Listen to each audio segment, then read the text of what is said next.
Russ, we're live. Oh, wow. Can you believe it? We're so live right now. We are so incredibly live. Oh my God, we're live. Look at where we are. I know, it's so much more colorful. We're in the super fight arena. We're gonna super fight. There's gonna be some epic fights going down tonight. Oh, Who knows what's gonna come of tonight's stream? Not me. Chad's here and also going to be streaming. I don't know. Did you start it yet? I did. Okay, so guys, everybody make sure to subscribe to Chad and check out his stream as well. Sure, why not? Yeah, so Chad. Yeah, you can look at multiple versions of the same thing. Although, to be fair, you can see like our cards and shit before the other people know. If you watch every stream. That's true. You could see everything. Christine will be here eventually, right? Any moment. Christine hour now. Doesn't like to start with us. She likes to come in much later, so that fashionably late. So we're appropriately stressed out. You know. Hello, everybody. We're playing Super Fight, and it's gonna be fun. Shout out to Joshua Cifuentes and Alex Galvez, Sean 604, Andrew Savicki, Heavy Flyer 200's in. Wow, Heavy Flyer. He's been going back and watching the old streams. Amazing. He commented on, I think, the first stream we ever did. Wicked Master Pizza and Kazalji Wufu. Oh, I do want to make sure that I say that name right, because I saw him post on another video today. Yeah. And he said he came over because he originally wanted to know or be able to tell the difference between you and I's voices when he was watching Hike, and now he's stuck around and started watching. That's Kazology Wifu? Yeah, Kazology Wifu. Sure. Why not? John Christie, hello. Jasmine Thomas says, this is lovely. Fluffy Lightning, that's a great name. Hunter Scott, King and Chris Incorporated. Petey Pan's watching. Petey, we really, really want a fifth person in here, Petey. So if you want to jump in, we have put the word out. Yeah. AP8 Andre is watching. John Vela, Daniel Lehrman, Zach Fry, fisting snakes all night long, got his message deleted. Michael Singleton, Peyton Fares, which, sure. Ray Ricacho, Slowhand 3125. Kazology Wifu says yes. Yes. Crimson Success, Catherine Watson. Yandelnator is there. I'm gonna give a second shout out to Andrew Savicki just because it went too long last night without one. I'll give a third shout out. There were some people like Christian Young. Yeah, I was gonna say thanks to Heavy Flyer, I think it was Heavy Flyer, going back and watching a lot of our older videos and commenting. Like I'm pulling up, like there was one, our goodbye to the Xbox 360 version of GTA 5 stream. Yeah, I'm like, holy shit! It was April of last year. I'm looking at it, and it dawned on me how long some people have been watching, and just I don't know, it just blew my mind. Like seeing comments from Panty Briefs last April. Yeah, and she's already just like. It's all like she'd been around for a while already at that point. It's crazy. It is. It's pretty nuts. There's been some people that have been around for a long time and they haven't gotten sick of us yet. Caples Gaming's in. Hey Jim. Ted W. Christy Jagade is in. Unknown Saiyan. Jay Witt. Booses Gaming. Oh man, we're getting to the point where. Our shout outs are there's just gonna be too many people to shout out. Wait here, I'll do some because I've only got like 4. We're gonna have to prioritize our shout outs. Like there's gonna have to be like a special list. I want to say hi to Lowe's. There'll be somebody with a velvet rope. And like a big burly dude who's gonna like stand in front of everybody that's in line. A shout out and he's gonna decide whether or not people get into the shout out club. You know, I'm thinking we should get what's his name from Predator? Carl Weathers. Jesse Ventura's character? No. Dylan? No. I'm just going anybody but Dylan's friend. The guy that they arm shaves wrestle. his face with what's his name? Carl Weathers? Carl Weathers. I thought he was Dylan. He is Dylan. You know what? Maybe you're right. Because I remember Dylan, you Dylan. son of a bitch. Yeah, that's right. Oh, Because I thought Arnold's name was Dylan, but what I was thinking is that Arnold says Dylan, so he wouldn't say his own name. That'd be weird. That's true. Yeah. If he came in, he's like, Dylan, you son of a bitch, and the guy Carl Weathers looks around like, I don't understand what this is. What's going on? What are we doing? What are the rules? All right. So, actually, you know what, Chad, you remember the rules best. I'll let you take it away with the rules. I'm here. Christine's here. I'm here. Hop on in. I'll start up tabletop. I'll send you an invite. Hey, so I thought of doing a thing, right? Okay. Not to draw this on any further than it needs to be, but I was thinking maybe if I could factor it in somehow, if a super fight got down to it, if it was totally undecided and we needed another vote to see how it went, I would post a poll on Twitter and let the people decide. I like it. Honestly, each one when they finish, we should put it out there on Twitter anyway, even if it's just to see what the audience thought. That would be cool. Totally. Like, even if even if it's not to decide it, because it's looking like Petey just got back to me. I think he might jump in. Okay, good. We should have a good number of people so that we won't have any ties. Can you send me an invite? Sure. All right, so I guess just a quick refresher on the game. Invite coming. Thank you. The refresh of the game right. is basically So, just. I'm ready to do this. What are these things? These little. Oh, okay. We got little things. Champion and challenger. I just realized I like that. So Send me the password. Yeah. I just realized I've been Got it. muted this whole time. wait, is that why you weren't saying anything? No, I thought you were just politely waiting your turn or something. It's like I don't you know could what talk. happened. You know. Okay, Where so am I? all right, Where am well, I sitting? Let's see. Chad only needs Oh, I'm in the 79 subs to get up to 600. Let's get him to 600. Man, you're on your way to 600 already. Holy shit! I didn't even realize. Yeah, Jesus oh, Christ. I guess so. Yeah. Oh, shout out to Miss Virgo Love. Woo, Miss Virgolo, hello. I'll do a Christian quick. Young says, "Good job in Grand Theft Alien, Russ in danger." What's funny? Also, is, Chad was in there too. before I was. Yeah? Oh, did it come out? Oh yeah, it came I out didn't today. Watch it. Oh, I gotta watch that. No, I was doing shout outs and then Danger kept talking and I'd stop and I was like, oh, I should let him go. And then I'd be like, yeah, can I get a shout out? Pardon me. I feel like Yeah, you gotta keep that. You gotta keep that in check. Well, the problem is Chad? I set a keyboard shortcut to mute my mic so I can do it really quickly if I have to, and it's really close to everything else. It's probably not the best place for it, but yeah, fuck it. All right, so let's get right. this started. Yeah, Petey. We've been sitting around far too long. Yeah, Okay. Petey just logged into the game, so I sent him an invite, and we can get him in here, and we got an even, or not even, but we got a good odd number of judges. Yeah. Be a tie. Get on in here, Petey. All right. In the meantime, let's grab our cards. All right, Let's yeah, draw. How do we do this? So Oh, you're yeah, do we gonna, wanna- who's gonna go first? Actually, we gotta choose who's gonna go first.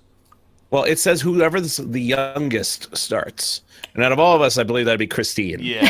Well, how old is Once Petey? again. I don't know. Well, let's find out if he would just get in here. Yeah, if you would just hurry the fuck up. But I think Come Christine's on. the youngest. Because I think Petey's actually older than me. I'm gonna assume He Christine's the has- youngest. I'm going to assume that too. So what are we doing? Let me- What is this? All right, I'm adding. This is the basic pack right here. I'm going to add from the red pack. That's the R-rated edition. Yeah, we which, need the R-rated pack. Yeah. Oh, So yeah. let's drop those onto there. Now, it's it would be taking What's a the purple risk, one? obviously. Purple one, I think Let me see. is look that one. The purple up. deck is an Oh, good, Petey's expansion in. to SUPERFIGHT that adds 100 scenarios to the fight, such as Kitten Stampede and No Gravity. Draw them whenever you like, either before fighters are chosen to give players a chance to adapt, or draw them after to take them by surprise. Ooh, that's wanna throw getting that in there? complicated now, huh? Let's kinda well, how do we use it? it'd Let's figure out exactly so it how would we be a use it. third deck then, and we just pick these at random. Like it would just be like if we wanted to. I Or... think so, yeah. Want to pick a location that it takes place? Here, I'm gonna shuffle these. Well, let's look at the purple one, and I think blue might be the same thing if you want to look it up. But basically, it'll give like a location or a situation. If that's the case, maybe we could just pick one of those at random each time. At least the purple one. I can't remember. I know you wouldn't be crazy about it, Russ, but I would really love to see the anime Super Fight deck. I wouldn't get anything out of it because something tells me there's going to be a lot of references I don't get. That's part of why I wouldn't even go with the Walking Dead one, just because it's it's based on the comic.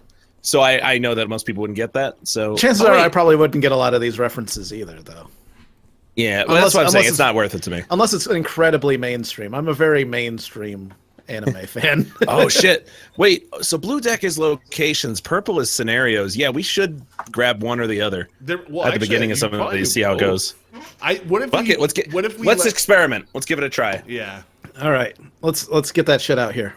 All right, one person, the champion, once we have a champion, the champion should decide if he chooses the location or the scenario, and the challenger should then choose the other. Let's just put it. The players don't choose it at all. What if it's tossed out by the judges? Well, kind of like remember when we were playing Fiasco and somebody could grab the positive or the negative outcome? I like that, yeah. Okay. Because it said you can do it during a fight just to shake it up. Yeah, or before a fight. Or before a fight, yeah. All right, let's do it. Let's grab so let's all grab our cards. Petey is here, by the way. Hi, Petey. I heard you back there. Hey, Petey. Petey Pan, mofo. Did you hit 10,000 yet? No, I'm about 50 away now. Get him there, people. Get him there. Petey needs 50 subs. Get him there. There's 80 people watching right now. If you haven't subscribed to Petey Pan Mofo, do it so that he can hit 10,000 tonight. Yeah. In Super Fight of all things. Petey, did you watch this last time we played? Yeah. What kind of if you need any help with the rules, it's pretty simple. It's really easy. Let's all grab. Let's shuffle. Shout out to Mariel. Forgot my last name. It's been a while since I've seen that name. Holy shit! Are you kidding me? I remember there was a time when I actually went, God, whatever happened to Mariel? Forgot my last name. Or whatever. Yeah. Well, I was just I saw it the other day because I was going through some of the settings, and there's a thing on YouTube which is like approved users. Like we have some users that have automatically approved comments so that they don't accidentally get marked as spam and have their comment deleted. Yeah. And I was like, oh man, whatever happened to Mariel? Forgot my last name. Glad to have you back, Mariel. Yeah. All right. So we're going to go Christine, and then the person to her left will be Petey. So each of you draw 3 white cards and 3 black cards. Put them in your side so we can't see them. Okay. All of us right now? No, just Christine and They'll go first. Oh, okay. Yeah. All right, so it's Christine and Petey. Yeah. Head to head, drawing cards like savages. Well, except for Petey, who hasn't drawn a card yet. Oh, they're all over here. I'm going to check Epidemic Sound, see if I could have some good background suspenseful music while this is going. Petey, you're over here. You're over here. All right. So what you got to do is you got to choose one of each card. Your white cards are your subject or your person. It's your fighter. I thought you had to... Oh, yeah, you have to choose one black card, and then you choose another one after How do you flip them? F. Oh, F. So from those cards, choose one white and one black, and then discard the rest. I love how every time we play this, we always start with people who aren't streaming. That wasn't my call. It's all right. It's all right. Oh man, yeah. Mariel's been super busy with college, so college will do it. Busy with college anymore. Congrats on college. Oh no! Shit. Because how much you got there? Decide. I guess Top half is something. Draw another card from the deck. What's that about? What was that? It says top half is there's a line, and then draw another card from the deck. Oh, I haven't seen one of those before. I don't know. I would say just put that back and draw another one. Yeah. Let me see. What does it say? Oh, wait. Top half. So it's. I think what that. Oh, okay. So you draw a second a second card. So your the top half is of something. Yeah, And then you draw a second card to define the rest of this card. So Petey is actually going to have 3 black cards. Huh. Shout out to Well, that's if Jasmine he Thomas. chooses that one. I mean, Yeah. Oh, yeah. Do we have a discard pile yet? not yet. Okay. Here, I guess you're making it. yeah. Here. I'm going to put it right here. I have no idea what I'm doing. Oh, shit. Picking one of each card. Yeah. Okay.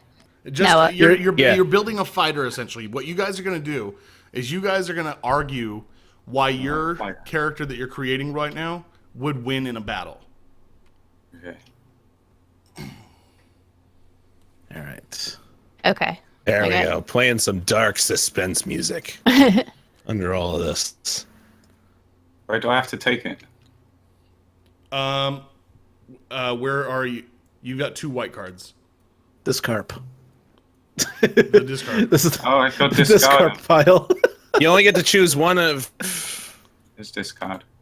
Oh, okay. All right. Let's see those fighters. All right. All right. Now what? All right, so now let's see your fighters. Put them down in front of you. I only And, have 2 cards, Wait, though, right? but you Oh, gotta, right, they right, gotta right. pick Draw a, another black Draw card. another at black random. card. Each That's of what I was you will thinking. draw You're, one. you're stuck with it. You don't get to choose it. You just stuck with it. Okay. Grab it. I'm grabbing. All right. It's okay. It's been a few weeks since we last played this, so we just got to get back into the groove of things. Jasmine Thomas says, "Why is the rules so confusing, Ooh. Russ?" Ah, Yeah, they're she not did that say that. confusing. Yeah, Covered it's in actually spikes. pretty straightforward, but it's going to be Rusty just getting. Yeah, and plus it's Petey's first time. We got to make sure we're covering this, but it's all good. And Petey has 3 black cards. Is that? Yeah. Yeah, because he's got the top half. Oh, 'cause he got so the- his top half is Got it. something, whatever he chooses it to be. I see. All right, Okay. All right, so guys, place your Okay. cards down, top side up, in front of you, so we can see your fighters. All right, let's see, Christine. It's a feral child that controls the weather and controls magnetism. Yeah. Oh my Wow. God. It's got Fuck yeah. control over the weather and magnetism. He basically storm controls the and Magneto. atmosphere. Yes. Yeah. An atmospheric feral child god. Wow. Petey is a morbidly obese Apache warrior. And the top half is covered in spikes. Yeah. All right. I like it. I do like that your prioritization here. It's exactly as it's meant to be read. I like that. Yeah, that's great. All right, Oh, You know I what? did see that heavy flyer. Christine, Go ahead. you can start the argument. What makes you alright. think that your feral child who controls weather and magnetism Well, Let's the just, best I mean, fighter? it's pretty obvious, right? Like, a feral child has no, they don't conform to like a normal child, so they're all over the place. They're crazy. Yeah, they're nonconformists. Yes, Yeah. they're nonconformists. So factor that in with being able to control not only the weather but magnetism. Ooh. I think this is one indestructible feral child. Don't you what? think? An unpredictable feral child that can control the entire atmosphere. Yeah, they're a wild card. Okay. All right, Petey. Decent. What makes your fighter the best? Well, he's got spikes. True. Is that your entire argument? Well, his No, top well, half is covered in he's- spikes. He's an Apache warrior, so anything that she does with the weather isn't going to make a difference because he's Oh, used good to point. all situations Seasoned. like that. He's used to the elements. Yes. Yeah. Okay. Okay. And he's morbidly obese, so he could just sit on her. That's true, but do you think that Damn. there's any negative drawbacks from being morbidly obese? Nah, Oh, not when okay. you're an Apache warrior. Well, All right, fair argument. Yeah. Christine, All right. your rebuttal? My rebuttal? Okay.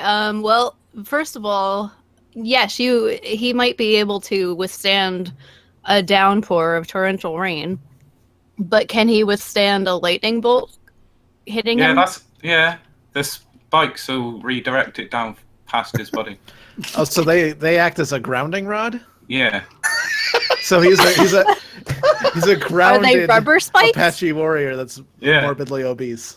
Yeah. I don't know about that. So it's kind of like those WWF shoulder pads from the '90s that kids used to wear on Halloween. The Road Warriors? That's what I'm imagining. Or LOD, Okay, well- yeah. Well, all right. If lightning striking your Apache warrior doesn't work, what about throwing up in a tornado? Oh. In a tornado. Yeah. That's all right. He won't get pulled up by an F5. He's morbidly obese. How morbidly obese is this guy? Morbidly. If anything. If a tornado can pick up a house, it can pick up a fat Native American. Yeah, and he would land harder. Like when he finally hit the ground or he hit anything, it would hurt a lot more. All right. No, he'd bounce. He just goes limp. Is that how it works when morbidly obese people are dropped hundreds of feet? They bounce. I mean, to be fair, I don't think it's ever been tested. It was a miracle. If I was 300 pounds lighter, I would have died. I mean, it'll definitely leave an impression. That's for sure. So I guess you guys had your back and forth. That's like all the arguments. Yeah. Shit. All right. And now it goes to us. And that was Chad, fast. You're the first judge. That was really fast. Are we just judging? Or are we doing the questioning? Oh, right. I don't know. I knew we were missing something. Let's do a question, but let's keep them quick. I don't want to. Yeah. Do ask each person a question. All right. If you have any, because Yeah, I guess you're we've not covered required everything. that one. With Petey, with the feral child assumingly being kind of spry and quick, how would the morbidly obese Apache warrior be able to get around that? Well, it's very trained in obviously hunting and stuff, so it'd be able to sneak up on it. Okay. Okay. Oh. I mean, it is an Apache warrior. It is, yeah. Yeah. Despite the weight, it's still a warrior. Despite being morbidly obese. He's still past the training. And Christine, I mean, Yes? we haven't placed a location card down, but I'm assuming this is taking place in the wilderness. A feral child fighting an Apache warrior. Yes. I mean, how does magnetism come into play? Well, he can use the poles of the the poles of the Earth to shift things, and that actually helps with the weather. He can actually he can make it, like if lightning doesn't work on this Apache warrior, he can always use, he could turn it into almost like a Arctic, like Antarctic place. Oh. So he could freeze them shift too. the Man. poles. Wow. Yeah. Mm-hmm. He could shift the poles. Apache warriors are plains Indians. You know, I mean, they can withstand cold and heat, but I mean, Arctic chill might be an extremity. They might not be. He might not be able to handle that. Don't But forget he's got all that fat. yeah, he is morbidly obese. That only helped you so far there. I'll keep him nice and warm. I can vouch for that. There's some truth to that. He would be able to withstand cold temperatures. Can you withstand -40, -50, -60? Oh, he is morbidly obese. That's morbidly obese. Like, I'm not morbidly obese. I'm obese, and I was able to withstand -14 in Maine. So morbidly obese. I'm just assuming it'd probably get down pretty far. But plus, -40 is not that cold. Yeah, once you get past. How like, about 20 -200? Well, now you're just making. What about absolute zero? Well, I mean, she does control the weather and magnetism, so she not absolute zero, but she could probably get some pretty cold temperatures. And I can also make it as hot as I want to. Yeah, just keep on switching it back and forth until he gets the flu or something. Mm-hmm. he just says he has a fucking He gets stroke. From pneumonia. All right, guys, you're arguing 4 characters. You're gonna be asking questions. Yeah, you're right. All right. Well, it's still your turn. No, Chad. I'm good. I asked my 2. Okay. All right. Oh, then that's my turn. Yeah. All right. Petey Pan. These you mentioned that these spikes that cover the top half of your body, they're made of rubber? No. You did say that. No. No, I said, what are she they said made of that. rubber? Because he said he can't And he get said, yeah. electrocuted. No. You did say yeah. I remember you saying that. If they bring lightning through them, they're not going to be made of rubber, are they? Yeah, I mean that was kind of the confusion because you just kind of agreed to it That being was- made of rubber. No, I wasn't agreeing to it. I didn't agree to it. Fuck off. Okay. Jesus. I was probably agreeing to someone else. So I mean, there's a lot of drawbacks to being covered in spikes. Do you think this affects the morbidly obese Apache warrior's dating life in any way? No, the chicks like the spikes. Oh, really? It helps cover up his Oh. morbidly obeseness. It's like why I grow a beard to cover up a certain like he just wears spikes. Yeah, he's got spikes. Okay. Hey, Was, whatever. was he born like this, or is it something that happened later on in life? I'd say later on in life is part of his training. Oh, okay. Now Christine, knowing that his spikes are metal, Yeah. how, given that you can control magnetism, how would you use that obvious disadvantage against him? Well, I could do two things. I could Thanks, Danger. use my powers to actually pull the spikes out of his body Okay. one by one or all at once if I wanted to. Or I could push them all the way, like invert them and push them into his body. All right then. Whoa. So either way, really. I mean, it's cool either way. Why? They're not in my body. They're detachable. Now. And with Order. with your control of weather, once you've removed his grounding rods, you would then be able to strike him with lightning. True. Or I could do really Yeah. anything. I could summon a typhoon. I could do a hurricane. I could do Bad. a tornado. Really anything. I It's, can make it's it amazing that a feral child could do all of this. Yeah, you can make it. You can make it so windy that it just rips apart his body. Doesn't care about the consequences because it's crazy. Yeah. Well, no further questions. Okay. All right. I have Danger. really one question because I was going to ask Petey like to confirm the middle spikes thing for just that reason, the magnetism. And it's Christine. All I have to ask you is, how does your character? Let's say your character creates a tornado. How does it deal with the fact that it's, like all the weather conditions that it's going to create? It also has to deal with. No, not necessarily. I create it How? away from me. I can So create you're doing it where- long distance. Yeah, and because I control I've the snuck magnetic up on poles, I have better control of that too. Wow. All right. No further questions. I think anybody want to make their final statements? No, I'm actually pretty good. Petey, would you like to Well, make a if final you- statement? You'd have to take the weather into consideration because I'd be next to you because we're fighting. I think to You'd be have to fair, withstand the weather too. you are fighting each other, so you would have to limit yourself to weather that you could survive. But being a feral child, I think there's a lot of opportunity for that. I think that is only fair. All right. Anything else? Is that it? Yeah, that'll do. Time for judgment. Chad, go.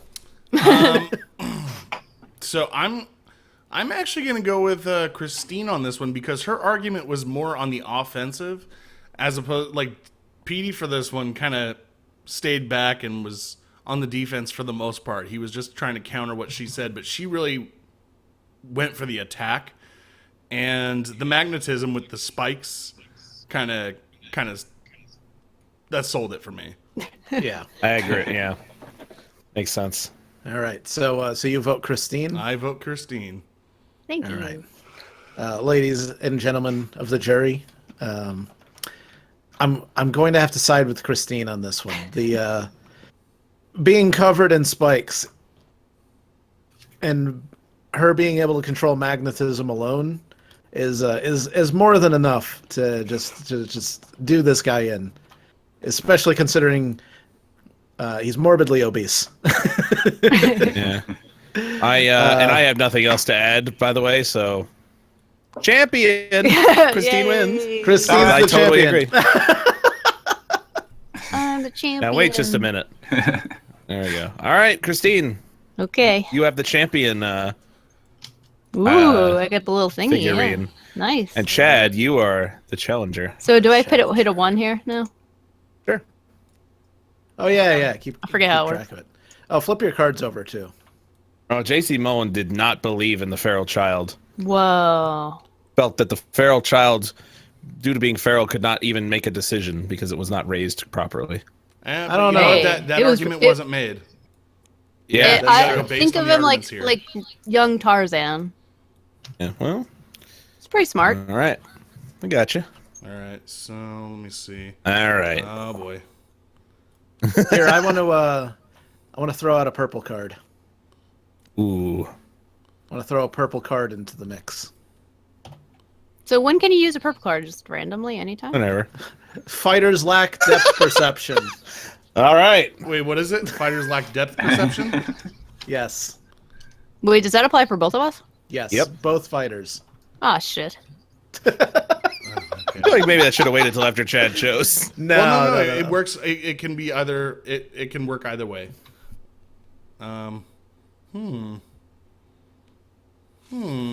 This is. I got a weird combination of cards that I Fun. really. You got to do it. I don't. Oh man, PD is 41 away. Oh, nice. Nice. You're getting there. Yeah. Getting there, Shout Pete. out in Gonna have this, to make while that 10K, Chad should you? chooses. Yeah, I'm really having a tough time with this. While Chad chooses, let's shout out Jasmine Thomas and let's see, JC. Jasmine and JC definitely seem like they sided with you, Petey. Mariel is voted for Christine, and she says that she would only vote for you, Christine, if you had named the feral child Mary. Did you say? I don't know. She would have voted for me, what? If you named the feral child Mary. Mary. Sean 604 was on Petey's Doesn't- side. Not a bad name. Shout out to Saquana. Zach Fry wants a Twitter vote. King and Yeah, Chris actually, I'm throwing Incorporated. together Hello. right now. Who else we got? Caleb Huggins is here. I'm echoing a bit. Somebody's Yeah, on, don't know who. it's Petey. Ah, okay. It's very slight. It's barely. I can barely hear it. I'm Stephen echoing. Waters. Hello. John Vela. Alex Galvez. Damian Matthews. Flawless Gaming. Welcome, everybody. All right, Chad, you ready with that fighter? Okay. All right, I just posted the Twitter poll. Oh, cool. At SF Explosion, if you don't know, but we'll see who everyone thinks the winner was of the first super fight, the feral child or the obese Apache warrior. I'm limited on characters, so there's only so many words I can put in. Chad, why do you have All right. -1? I don't know. I don't even know what that's for. I don't know why there's a counter. Oh my! Oh my I guess God. she wins. All right. Whoa! And, All right, so, explain this, Chad. all right. I'm Jesus Christ. Hi, how's it going? I'm riding a velocipede, which is it's an old timey bike. If you're not The familiar one with with the it, giant wheels. it's one of the ones in with the the front. giant wheel in the front and the little wheel in the back. And I also have a 6-foot neck. So Now Okay. this is it paints quite a picture. yeah. So Jesus was like 4.5 feet tall, with a 6-foot neck. That makes him what, like 10.5 feet tall? Yeah, about. Add on top of that, I'm riding a velocipede. Yeah, So I'm which puts you like 17 feet in the air. I'm an imposing figure at this point. With a Jesus. 6-foot neck, how many bow ties are you wearing? Well, I have no need for bow ties. That's material nonsense that I don't have time for. I'm not about fashion. I'm not about style. I'm about goodness and making sure that man is the best man that he could be. All right, I like it. Admirable. So I guess the reigning champ can go first. Hunter Scott says, I shouldn't drink water and watch this. There you go. Well, Christine, you have the floor. My Mary the Magnetic Whirlwind is a feral child who lives in the forest, and she can control the weather and she controls magnetism. So, even though Jesus Christ could probably maybe do similar things, I'm a bit more spry than he is. Ooh. Wow. I can Fight climb word. trees. Shots fired. Jesus. So, so that's, I don't know. I think I'm a bit of a match for Jesus. Okay. You saying Jesus can't climb trees? No, No, I mean, he might be able to walk on water, but I don't think he can climb trees. Well, I don't have to worry about climbing Wow. trees, but I could just chop them down and make a couch or a bed out of them. I am a He's carpenter. a carpenter. Your trees pose no threat to me, and the weather. I'm Jesus. I don't have to worry about things like that. I am the Son of God. I am also pretty mobile. I mean, I've got this velocipede that I know I don't have the depth perception right now, but on flat surfaces, I'm a force to be reckoned with. And my vision, although there is no depth perception, I do have an extended reach in terms of my vision due to my 6-foot neck. So in terms of just being able to see my surroundings and knowing the lay of the land, I think I'm covered on that area. All right. Okay. Christine, your rebuttal? Well,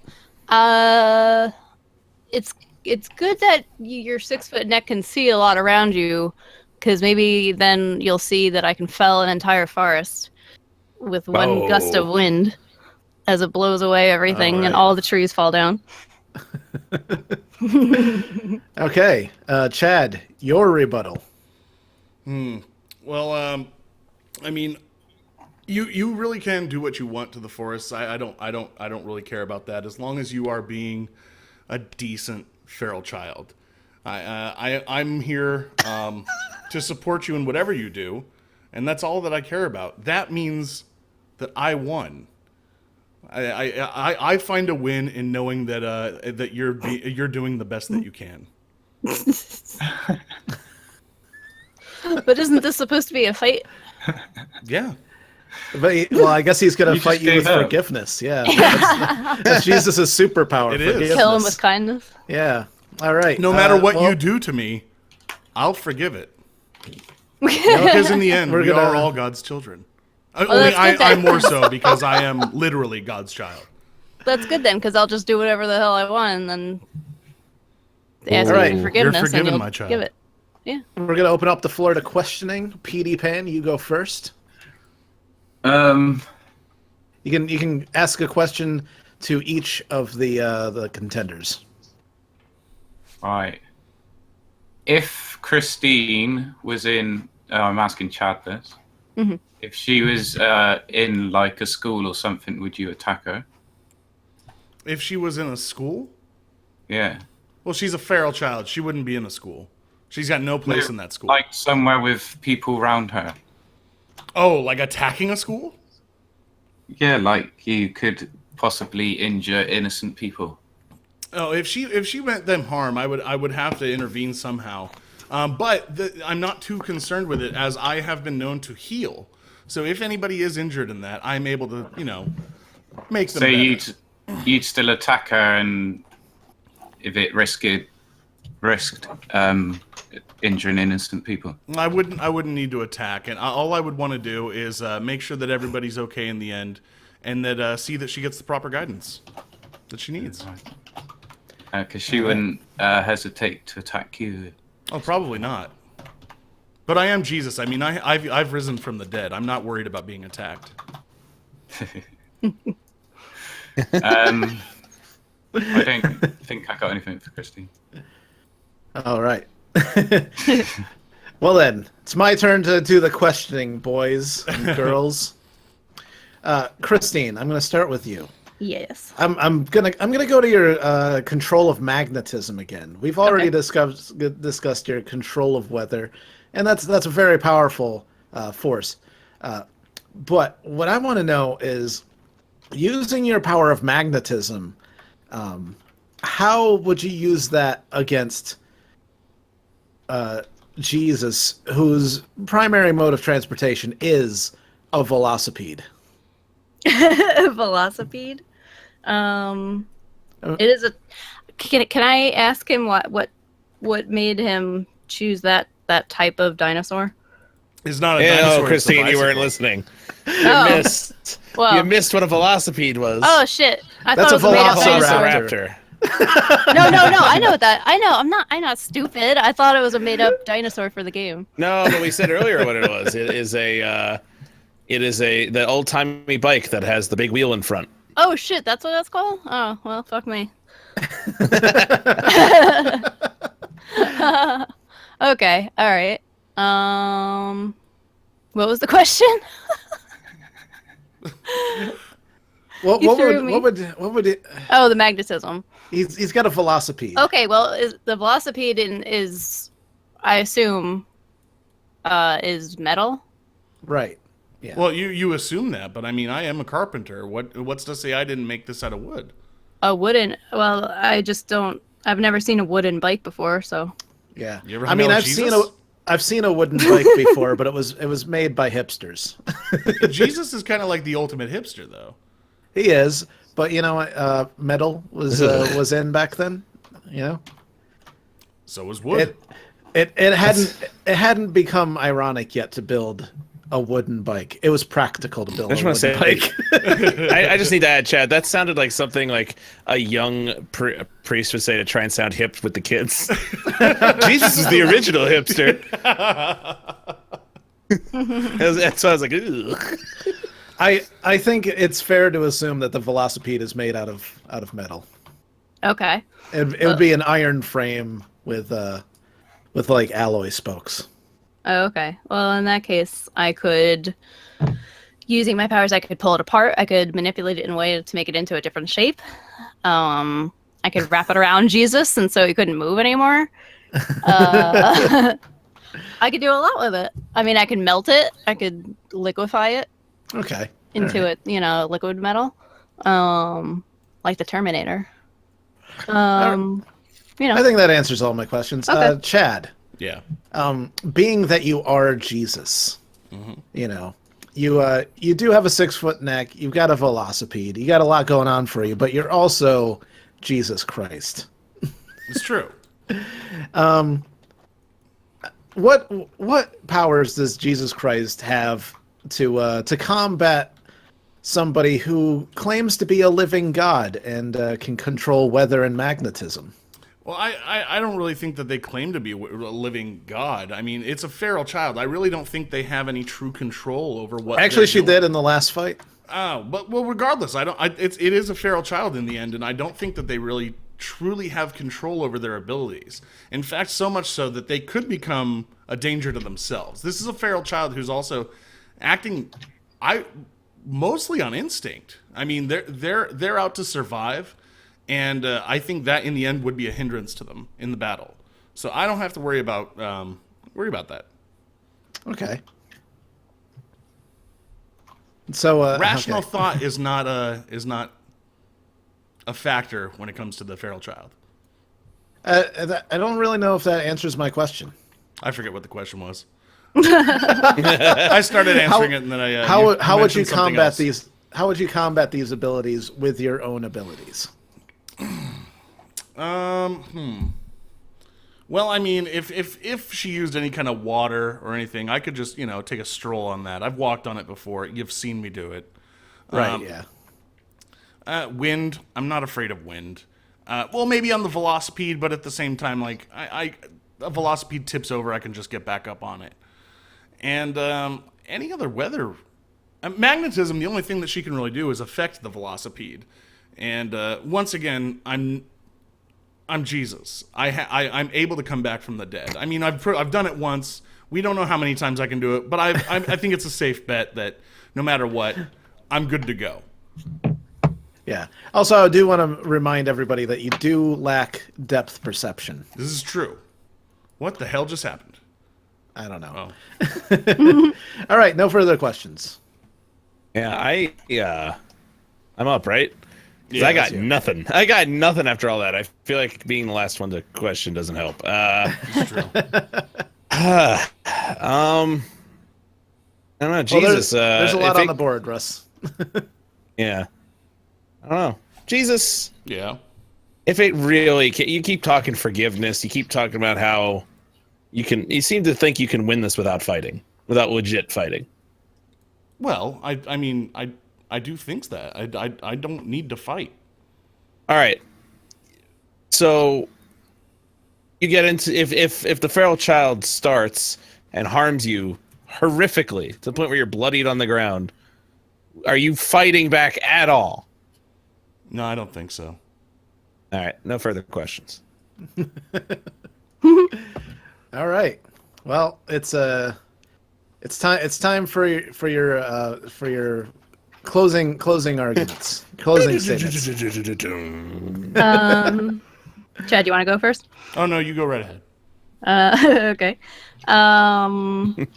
Not much else to add, but I did want to reiterate the fact that I can manipulate the poles, and not only that, but I can also use them to actually create almost like a force field.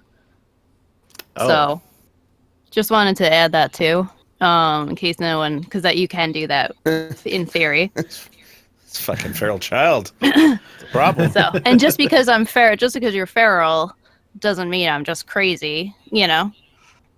I didn't say So- crazy. Right. I never Well, said you know, crazy. whatever. I might not have an education like other children, but Oh. living in the forest, I have learned a lot more things about my powers than I would have. Okay. Velocipede Jesus, you have the floor. I mean, she's talking about manipulating the Earth and its axis, its tilt and everything. Really messing with my father's creation like that. I don't mind getting on the phone with him and letting him know what's up. Not to mention the fact that you know what, Christine, I forgive you. Thanks. All right. Well, now it's time to make our decision. PD Pen, you have the floor. It's a tough one. It is. Whenever you're ready, Right. PD. I'd go with Christine. All right, Christine gets the first vote. Thank you. All right. You know what? Both parties have made very compelling arguments, but I gotta say that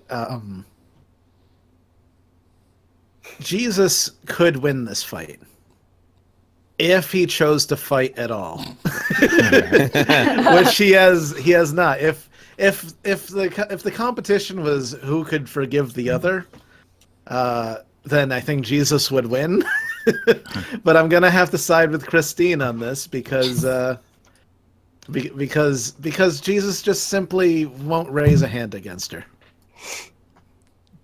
Yeah, I gotta say I'm disappointed in this Jesus, considering the last time we played this, Jesus had a suit of armor, and Listen, Jesus didn't have a fucking suit of armor this time. He had a velocipede and a 6-foot neck. That's all I had to work damn, with. like, he was a badass. Sorry. The other He didn't option even was attempt to use I that could velocipede. only attack their genitals. I went with the velocipede.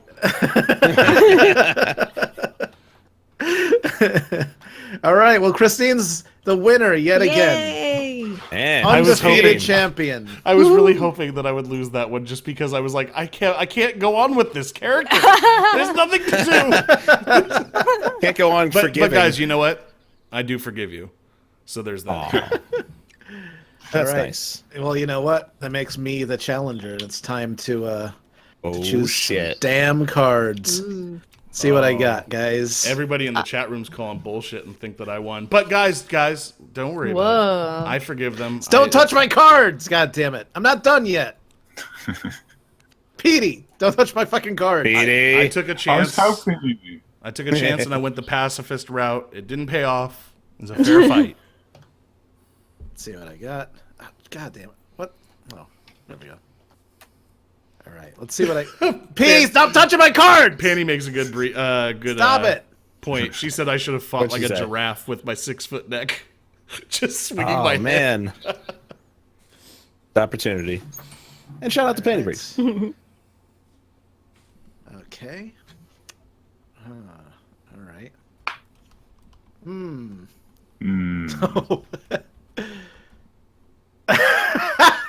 Oh no.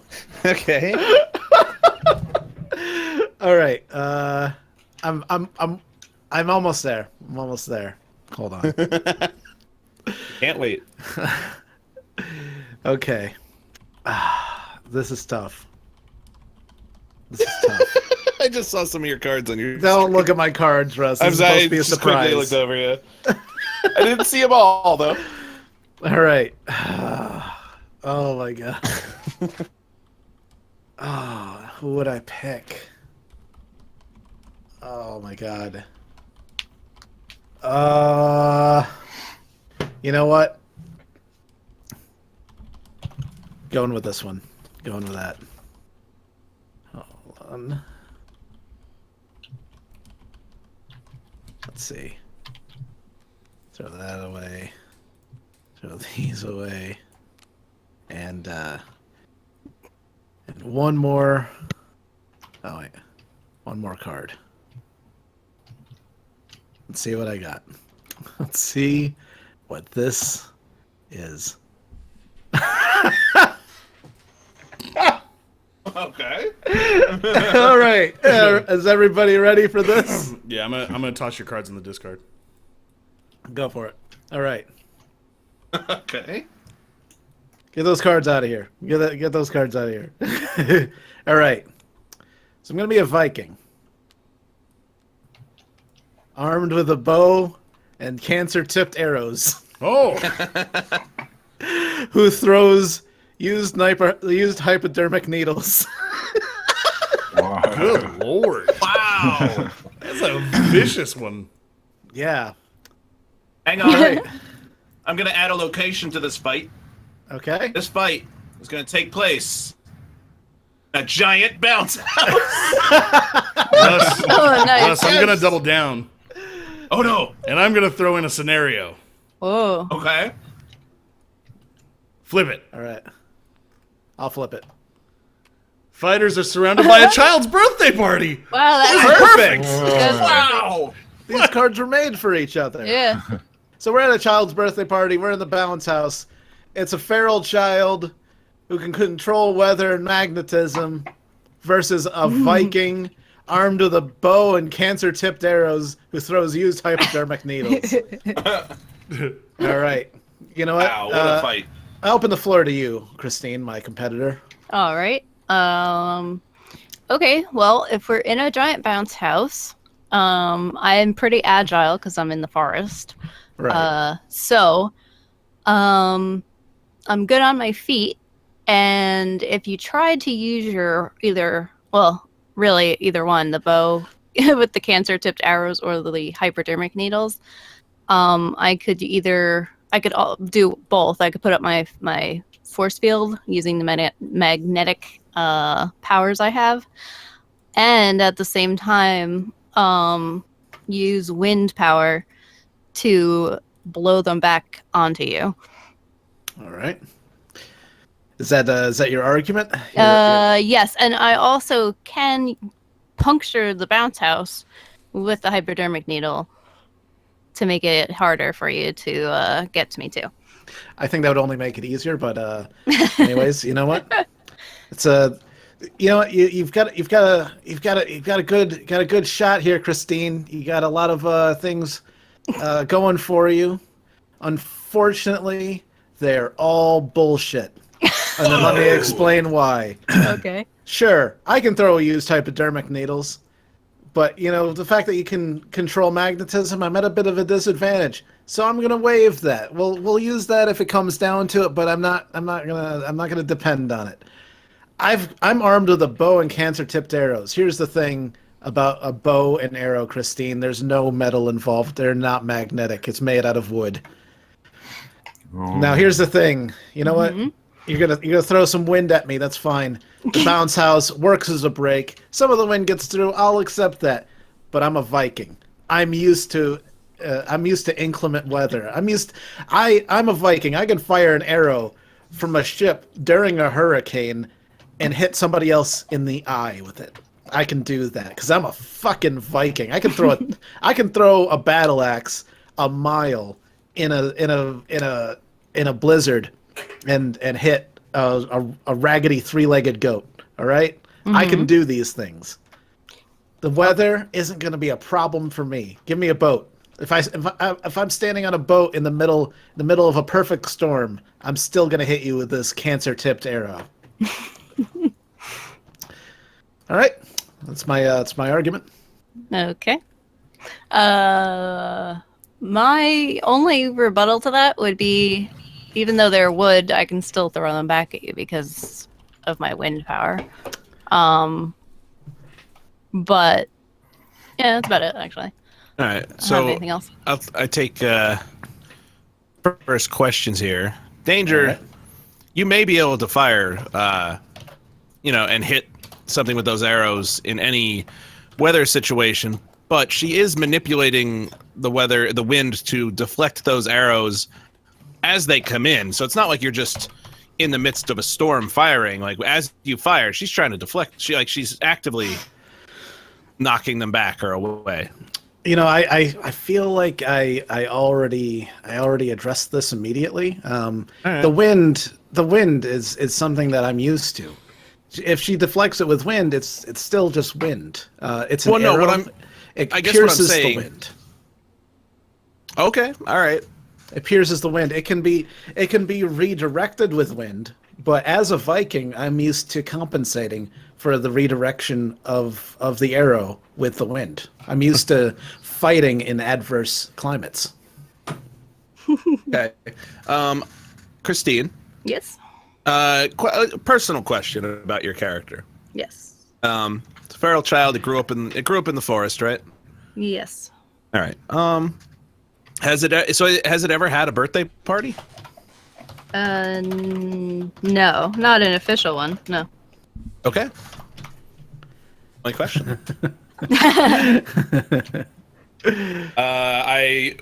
Petey, you're up.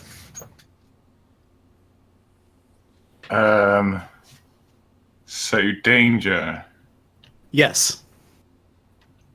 have you ever had a birthday party?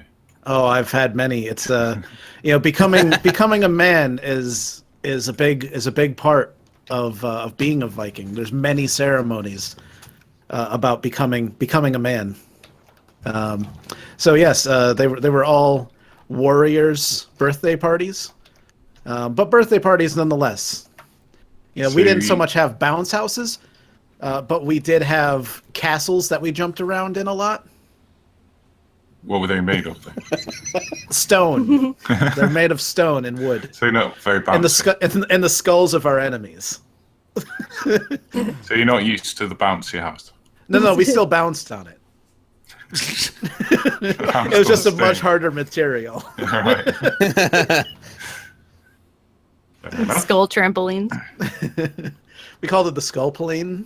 The Skullpolines. scopoline. It's like a medical instrument.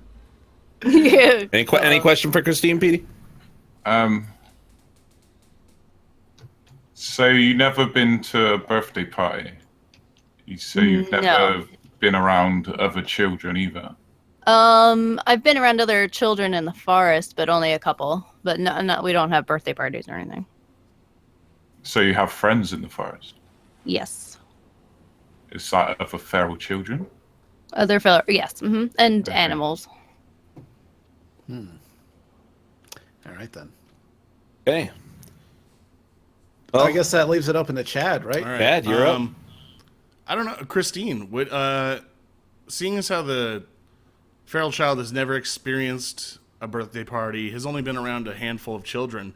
I mean, it's still a child. Wouldn't the child be distracted by the surrounding party? No, not really. Why not? They don't. I mean, she's curious, but she doesn't really, Plus, in the meet, like she's currently fighting a Viking, so any attention that she would be given to learning about a kid's birthday party is spent fighting this Viking guy with his cancer arrows. I work around children, and it seems to me that kind of environment, it doesn't matter what agenda the child had to begin with, they do get distracted easily. Yeah, but you know what? When you grow up in the forest and you have to spend your every waking hour not getting eaten by things, you learn not to be so ADD-ish and less of a child. Mariel says he used the skin of their enemies to make the trampoline, the Vikings. Nice. That's how they would make their bouncy house. Scopoline. It was anchored. It was the skin of my enemies was anchored directly to their skulls. Yeah, and the bones forming the ring of the skin pleen. Anything else, Chad? I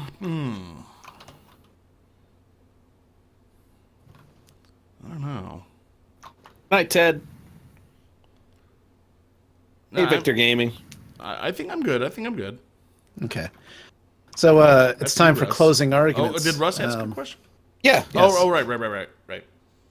Christine, you want to start the closing argument? Yeah, I didn't really have much else to add. You've said so much. Yeah, I've pretty much laid it out pretty well. She's she's too serious to be distracted by other kids. All right. So that's all I have to add. Okay. So your attack plan is based on this child who's never been to a birthday party before, not being interested in all the fun. Not that I wouldn't be that interested. being a child has to offer. Being okay, interested. So, anyways, my closing argument. Look, I'm confident in my abilities. I know that I can hit this child with a cancer tipped arrow, and not only potentially kill it instantly with this arrow, but definitely give it cancer in the future, if it even comes to that. But here's the thing: I'm a Viking. I'm unconventional. I use other people's tactics against them. I see an opportunity, I'm going to take it. So, the second part of my dual-pronged attack, I'm throwing a hypodermic needle right into a slice of cake, which the feral child will most certainly see and want to eat. And that's my closing argument. All right.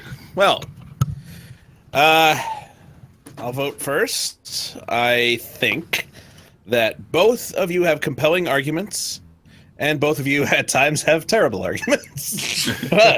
but there needs to be something that pushes one side over the edge, and for me, it's the fact that Christine, I just can't buy in that even slightly, even a little distraction. Hearing some kids laughing as they eat their cake. Remember, you're fighting on the bouncy castle, so you'd be like, "Wee, this is bouncy." No, Peter, are you using like a voice changer? No. Your voice got really deep. I think you guys are. I think you guys are confusing being curious with being distracted. Hey, these are my thoughts. Even that slight curiosity killed the feral child. I'm voting for danger. Ugh. She said so. Curiosity killed the feral child. I think I'm in agreement. I vote danger. Wow.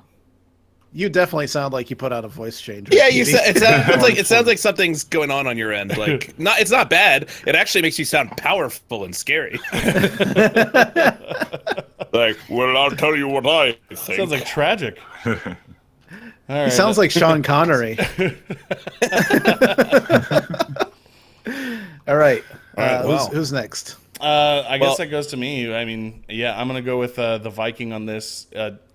I just on the fact that I mean, you did make the argument that you wouldn't be distracted by the birthday party based solely on the fact that you've spent time in the forest, but I don't think that was a strong enough argument towards it. I've got to go with the Viking. I don't think the child would be able to hold focus for long enough. I could crush him with everything I have. I could crush you with my fist.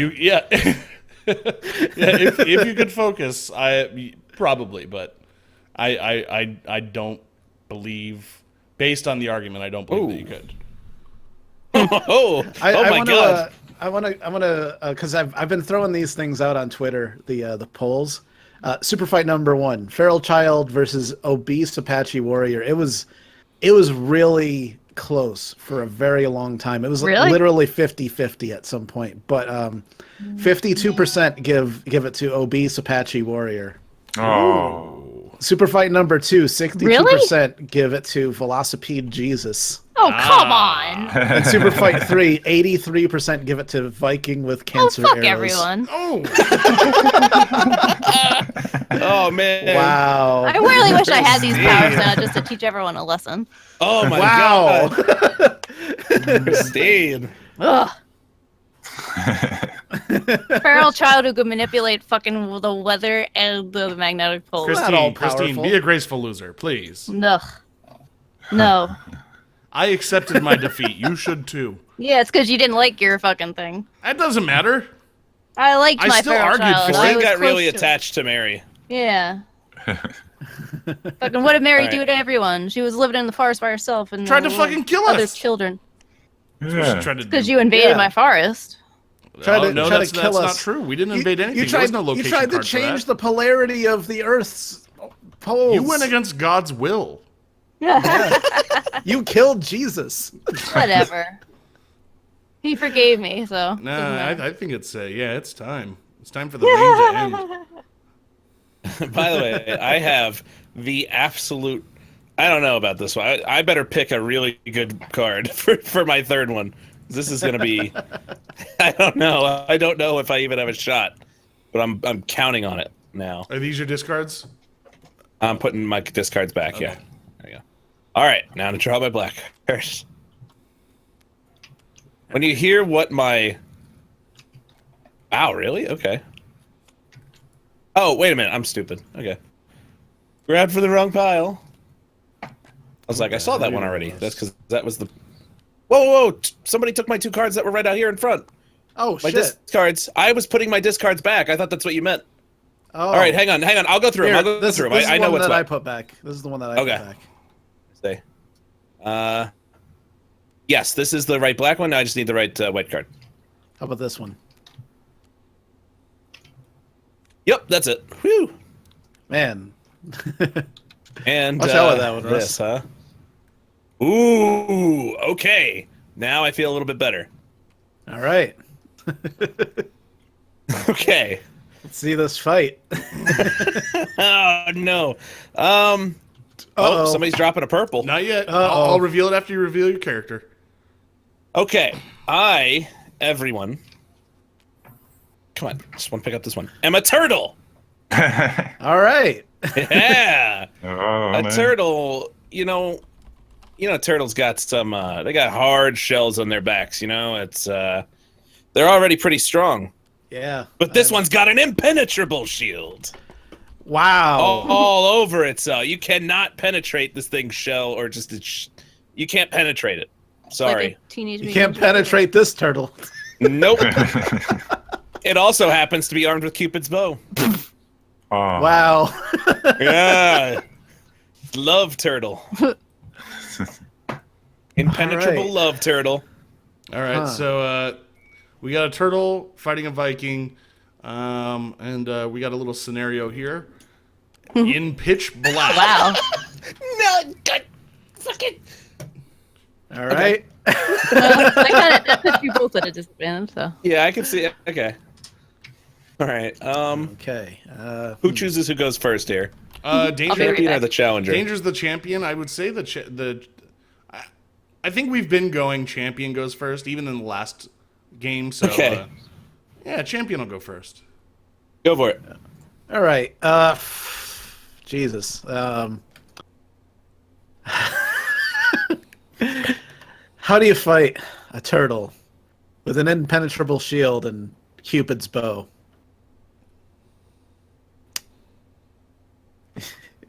No, nothing further, Your Honor. You know what? You know how I would do it? With the power of love. All right.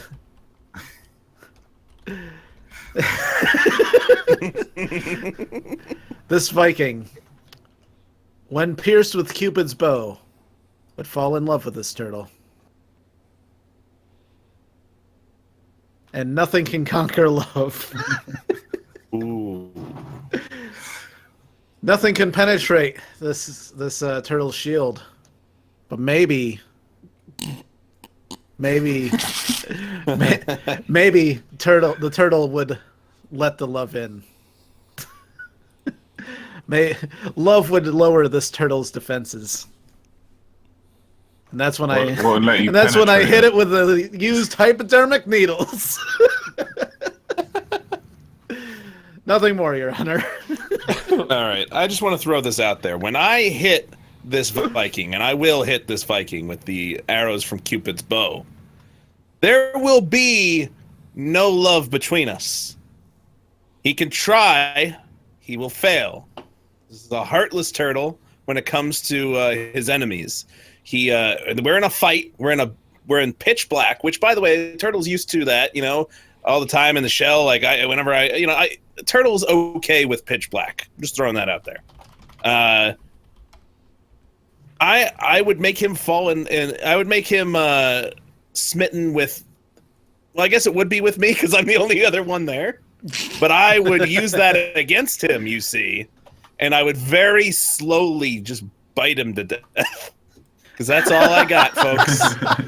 Also, what I would probably do, because Cupid's bow it's a bow, I'd be like, Viking who loves me so, will you hand me those cancer-tipped arrows? And he would say, why, yes, Mr. Turtle, whom I love. Yes. And, shoot him right with those cancer-tipped arrows in the heart. All right. The end. My rebuttal, Russell, the heartless turtle, is I don't think that turtle's so heartless after all. I think you would convince yourself that you were heartless and that you could do these things, and you would shoot me with that cancer-tipped arrow. But the realization that you had done something so terrible to somebody who only showed you love would kill you. It would destroy you on the inside. That this once cold-blooded turtle would become wrought with grief and simply die from his own grief. No. I don't agree with you at all on that, because this is Cupid's bow, okay? You're going to go with me no matter what. And if I want you to die from a cancer-tipped arrow, you're going to allow yourself to die from a cancer-tipped arrow because you love me so much and it's magic. All right. All right, well. Questions? Let's start with Christine. I don't know if I actually have one. You know what? Can you come back to me? Sure. Pass still is thinking. what you're saying. Yeah. Petey, deep-voiced Petey, go ahead. Right, so he's impenetrable. I don't know. So how exactly would you defeat the Viking? With the Cupid's bow. With And the then Cupid's bow. Oh, with his own arrows. Well, eventually, I shoot him with the Cupid's bow first. He falls in love with me. I ask for his arrows. This is just one scenario and probably the most likely, I think. Okay. No further questions. Chad, so we really set up a very straightforward fight here.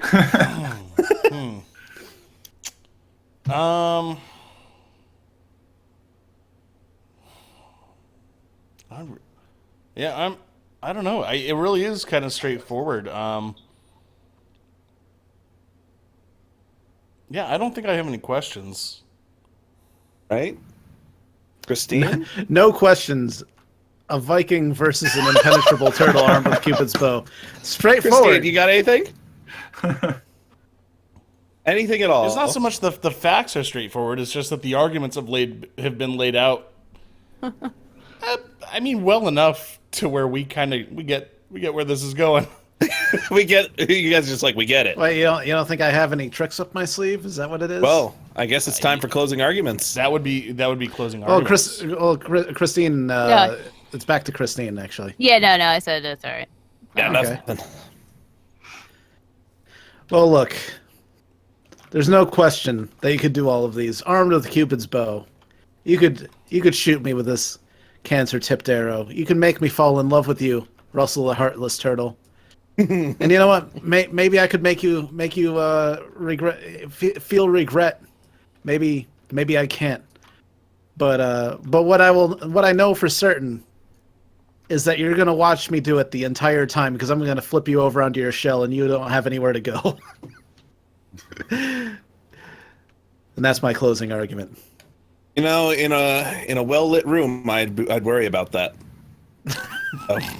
We're in pitch black, and I'm gonna hit you with that arrow, with Cupid's arrow, before you even know where the fuck I am, because I am a quiet little turtle, and I will shoot you before you even know where I am. Just throwing it out. You got Just something everybody knows about turtles. Yeah, they're very quiet. They're crack shots in the dark. Hey, look, I'm armed with a bow, all right? I wouldn't be using a bow if I didn't know how to use it. You know what? Gotta make... And, people might not question that a turtle can fire an arrow in the dark and hit a well combat efficient Viking. But there's one thing that's undeniable. You don't have to see in the dark to love. In fact, it helps. It helps a little. The power of love is actually amplified with the dark. Yeah. So. All right. Well, I think our arguments have been made. All right. So, Christine, you are the first to vote. Is this on Twitter yet, by the way? Yeah. Yes. Nice.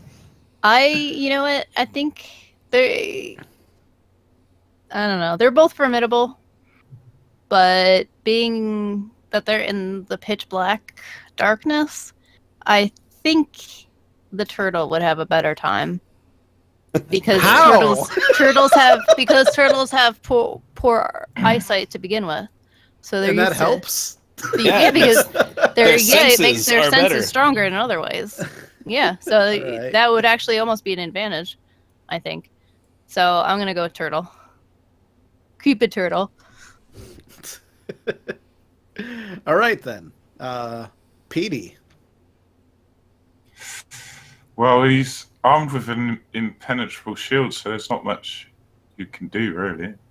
He's I laid out my entire attack strategy. Yeah, he's heartless though. So he's not going to fall for your tricks, I don't think.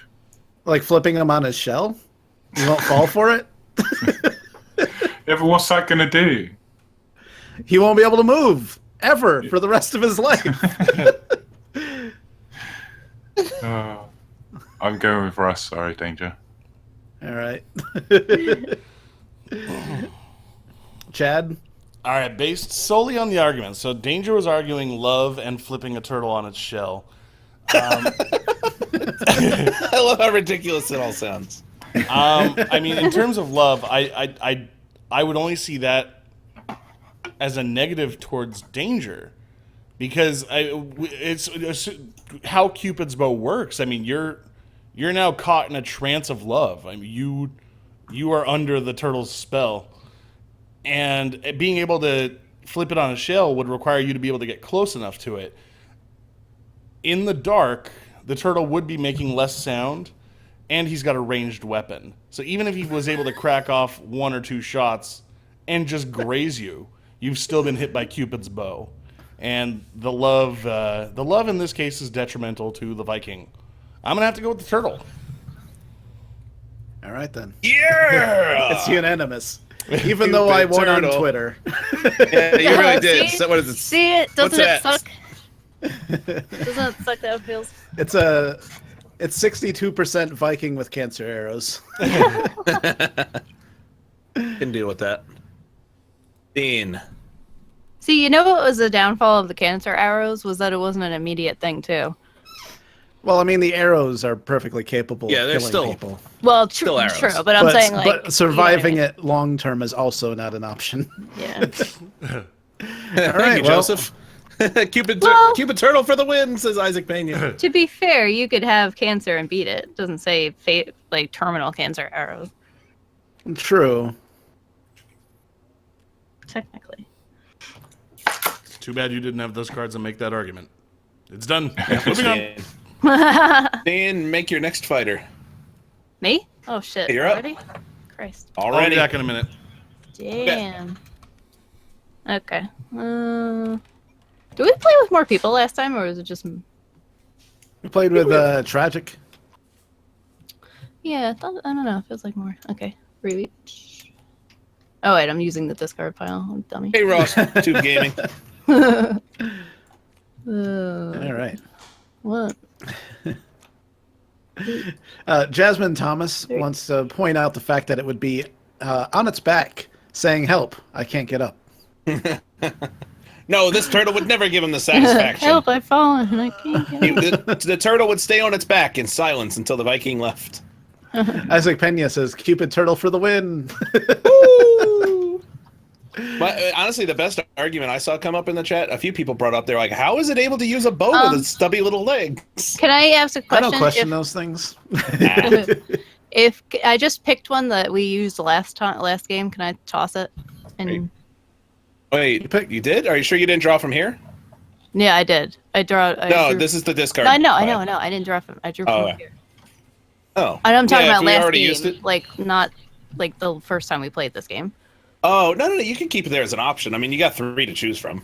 Yeah. You're gonna Plus- pick multiples. Yeah. I'd rather it be one that Furry. I've never seen though. Yeah, that's okay. Well, you got the other ones for that. And also, again, the combination of a weapon will also change it.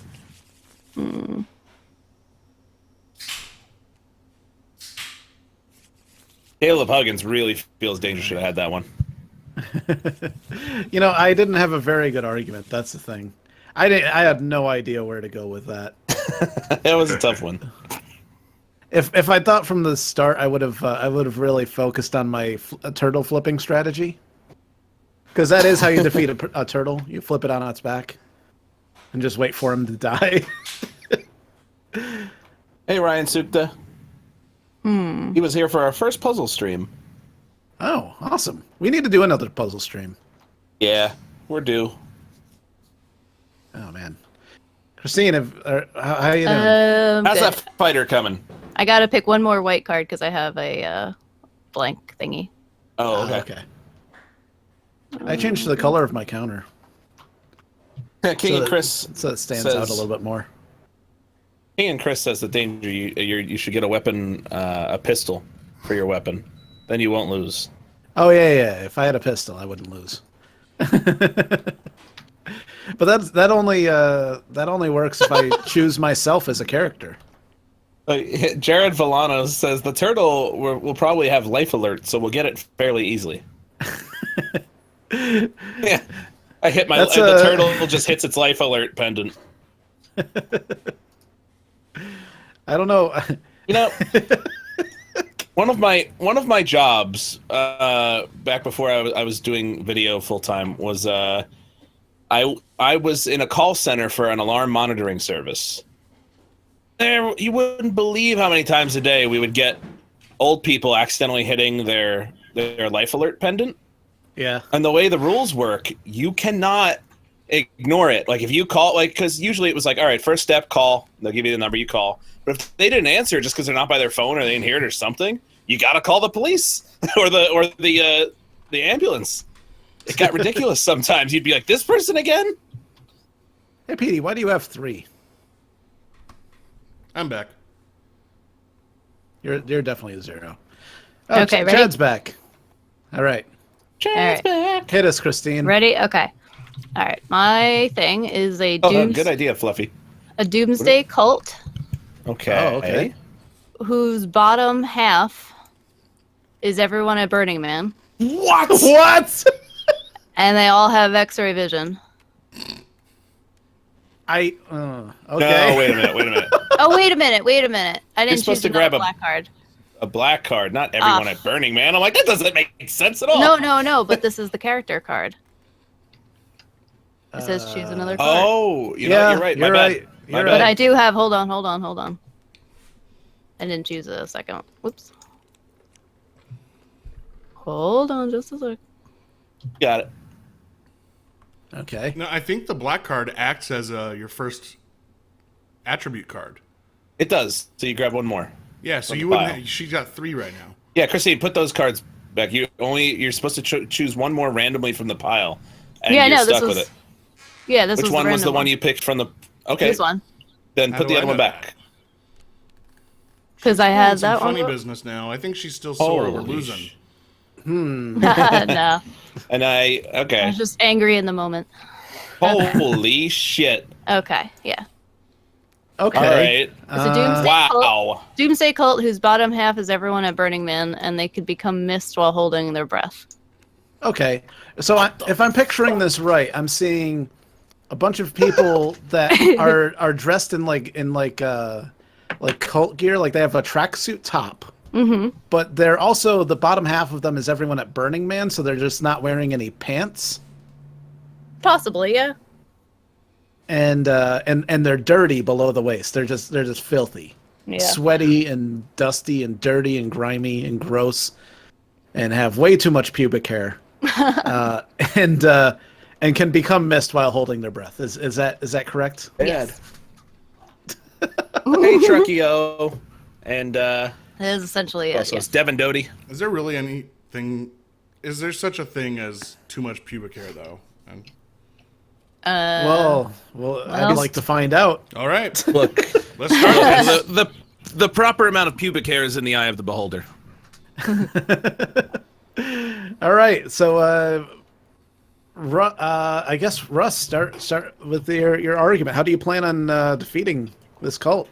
Okay. All right. There's a lot. We got a lot of people to deal with. We're talking an entire cult. Underneath them, somehow, is an even bigger crowd of people. Like a stampede. But I'll tell you what. I can do. I can pull back into my shell. Actually, here, you know what? Before that even happens, all I need to do is fire off one of my arrows. Maybe I get a few off. And best case scenario, I get a few off, right? That sounded fun. Russ, that might be tough I in get it. blinding light. What? Yeah, there's blinding light surrounding this entire All right. fight. All right, well, here's what I'd say. Blinding light is going to make it tough for an entire crowd. It's already confusion to really pinpoint on one turtle. It's going to be hard for them to even see where I am. Meanwhile, I'm going to just fire into where I can hear the crowd is. It doesn't matter that I can't see my target. It's a giant mass. I get off a few arrows, they're hitting somebody. And those people, the first ones they see, they're going to fall madly in love with. And it's going to get dangerous. It's going to get bad. They're going to start fighting over people.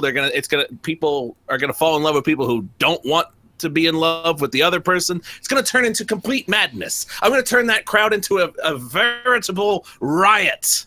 And then you know what I'm going to do? I'm going to suck myself into my shell, the impenetrable shield around me, and I'm going to let the crowd take care of itself. By doing what exactly? I already said I'm firing. Having sex? Look, they're going to tear each. I don't know if you've seen. They're gonna Christine, sex to you're them? Yeah, Christine, come on. Remember like the type of scenario that came up on Buffy, where Oh, you're talking about these that people, kind of thing? it's magic love. It's dangerous. Magic love. It's gonna cause problems. People are gonna die. Probably It all is. of them. That's my it is argument. magic love of a doomsday cult. So Yeah, and they're already people. A doomsday cult is just waiting to die. Mm-hmm. Right. So they're not. They have an easier time, or I should say, maybe a little less connection with life, and they're a little bit cooler with death. all right. That's the turtles' strategy. Thank you very Christine. much. Your strategy? Well, my strategy is it's hard. It's going to be hard to stick us with your love arrows, your magic love arrows, if Ow. we turn into mist, and it goes right through us. That's right. So, and we don't have to do it all at the same time for that to have an effect. We can all do it one at a time. Oh, now that's pushing it. That is pushing it. That is, I don't know. I think you've just given yourself far too, I don't know. I think you've interpreted it in a strange way, but whatever. I don't know. I don't think that's strange. One person holds their breath, they all go invisible. That's ridiculous. No. That's not what I said. I said they don't have to. They all turn into mist. They don't have to all hold their breath at the same time for all of them to, That's what I mean. So one of them holds their breath, and everyone turns into mist. No, I was saying the no. But you're saying, well, okay. So what you're saying is, a person has to hold their breath to turn into mist. Yes. So yeah, what? Everyone's gonna hold their breath perfectly in the middle of this blinding light, not even no arrows coming at them. I find this ridiculous. Continue. So I feel like we need some clearing up. What you're saying is that each person can individually become mist. Yes. Okay. Yeah, Netflix and Shell is brilliant, by the way. Netflix That's and funny. Shell. All right. Your rebuttal, Christine. That was pretty much it. I mean, it's hard to, we're such a large, huge, monstrous crowd on top of on the bottom of a Doomsday cult. Okay. So we're pretty imposing as a general mass of people, and then the fact that we can turn into mist simultaneously, I feel like it's gonna be harder to fight us than he thinks. All right. Anything to say to that, Russ? Yeah, I got a fully stocked Shell. I'll be in there watching Netflix while you all tear each other apart. Thanks. Hashtag Netflix and Shell. Tear each other apart by what? With what? Dangerous love. It's what we already talked about. But you're assuming Mad. you're assuming that you hit us love. with an arrow. And conflicting opinions on life. Yeah, true. I mean, look, there's those people who are ready to kill themselves for a cause, and the other ones just want peace and love. You know what? It's already a volatile crowd, as far as I'm concerned. All right. Let's open up the floor to questioning. Who wants to go first? Who is first? It's me and Christine. So, Petey, you are up first. So the Doomsday cult, would they be prepared for, like, am I thinking right? A Doomsday cult is like someone who prepares for Doomsday? Yeah, they're like almost like they think They the end is anticipate gonna it's be coming. Would Yeah, they so have they're their getting ready bug for out thingy, whatever they No, call it? a Doomsday cult doesn't plan on surviving Doomsday. They plan on Embracing it. Like embracing Heaven's it. Gate. Yeah. Remember Heaven's Gate? Yeah. Usually a mass suicide in anticipation of it happening soon. Oh, right. Like, a cult, yeah, I suppose, yeah. Like cosmology. All right, is that your question, Petey? Yeah, I just wanted to know what it was. All right, any questions for the Cupid turtle? What would you be watching on Netflix?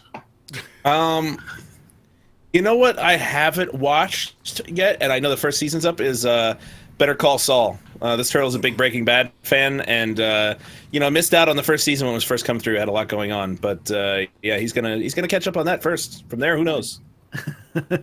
So you got plenty to watch. That's good. Oh yeah. All right, Chad. I would like to know what Christine would do in the case. I mean, like we said, that's conflicting ideologies. You've got the free-loving, let everyone live versus the let everyone die. I mean that's true, but the bottom half is controlled by everyone at Burning Man, so regardless of what the Doomsday cult thinks or wants to do, or when they think the world's gonna end, the people on the bottom have control since they're the ones with Is the that legs. how it works?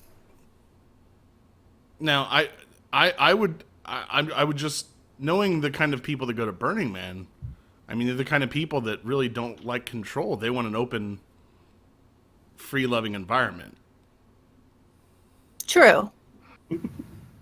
But if they're being attacked by some turtle with Cupid arrows, they're gonna defend themselves at least.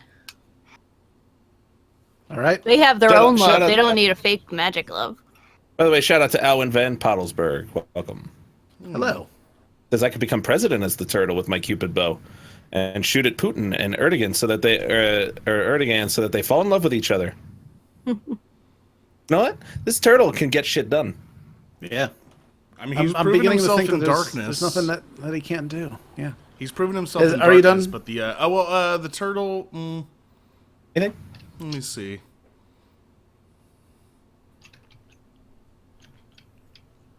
No, I'm good. I'm good. You're up, Danger. No Netflix All right. suggestions or Oh, I've heard Peaky Blinders is great. you know what's good? Tom Segura. Watch his Netflix special from January. I Oh saw my him God, it's so live, and he funny. was amazing. He's fucking great. I always thought he had the face of a comedian I wouldn't like. You ever have that with somebody where you're like, Yeah. they don't look like somebody I'd like? Watched him, hysterical, one of the best. Wait, he On kind of looks Netflix like me. now. What are you saying? Look, we've discussed He doesn't look like you. Kind of. No, it doesn't look like you. order to the court. Okay. Yeah, okay, yeah. We've discussed everyone's defensive strategies, but what we haven't discussed is exactly what you would do in your plan of attack. Russ, I'd like to know, as a turtle, armed with an impenetrable shield, which is your turtle or your turtle Yeah. shell, armed with Cupid's bow. You did mention that you'd fire arrows into a mass crowd during this blinding light situation.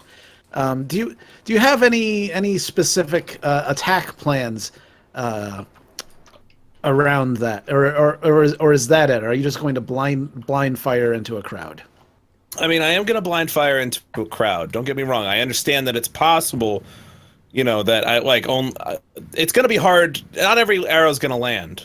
All right. But it's such a big crowd of people. Everyone who went to Burning Man is like so many thousands and thousands of people. I'm going to hit somebody.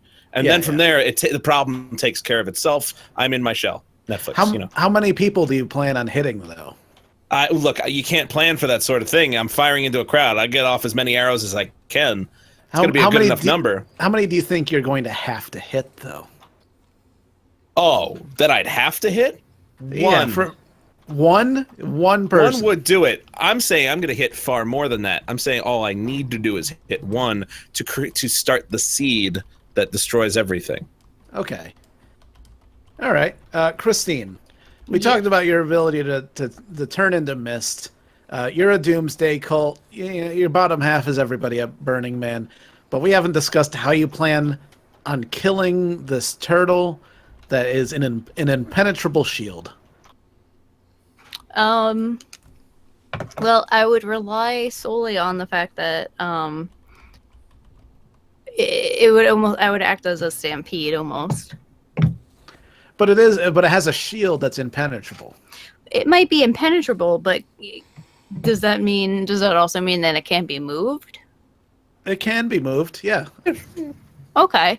So in theory, it's a turtle after all. yeah, in theory, I could use the giant force of the crowd to move him to the edge of a cliff somewhere, and then kick his shell down. All right. I mean, that's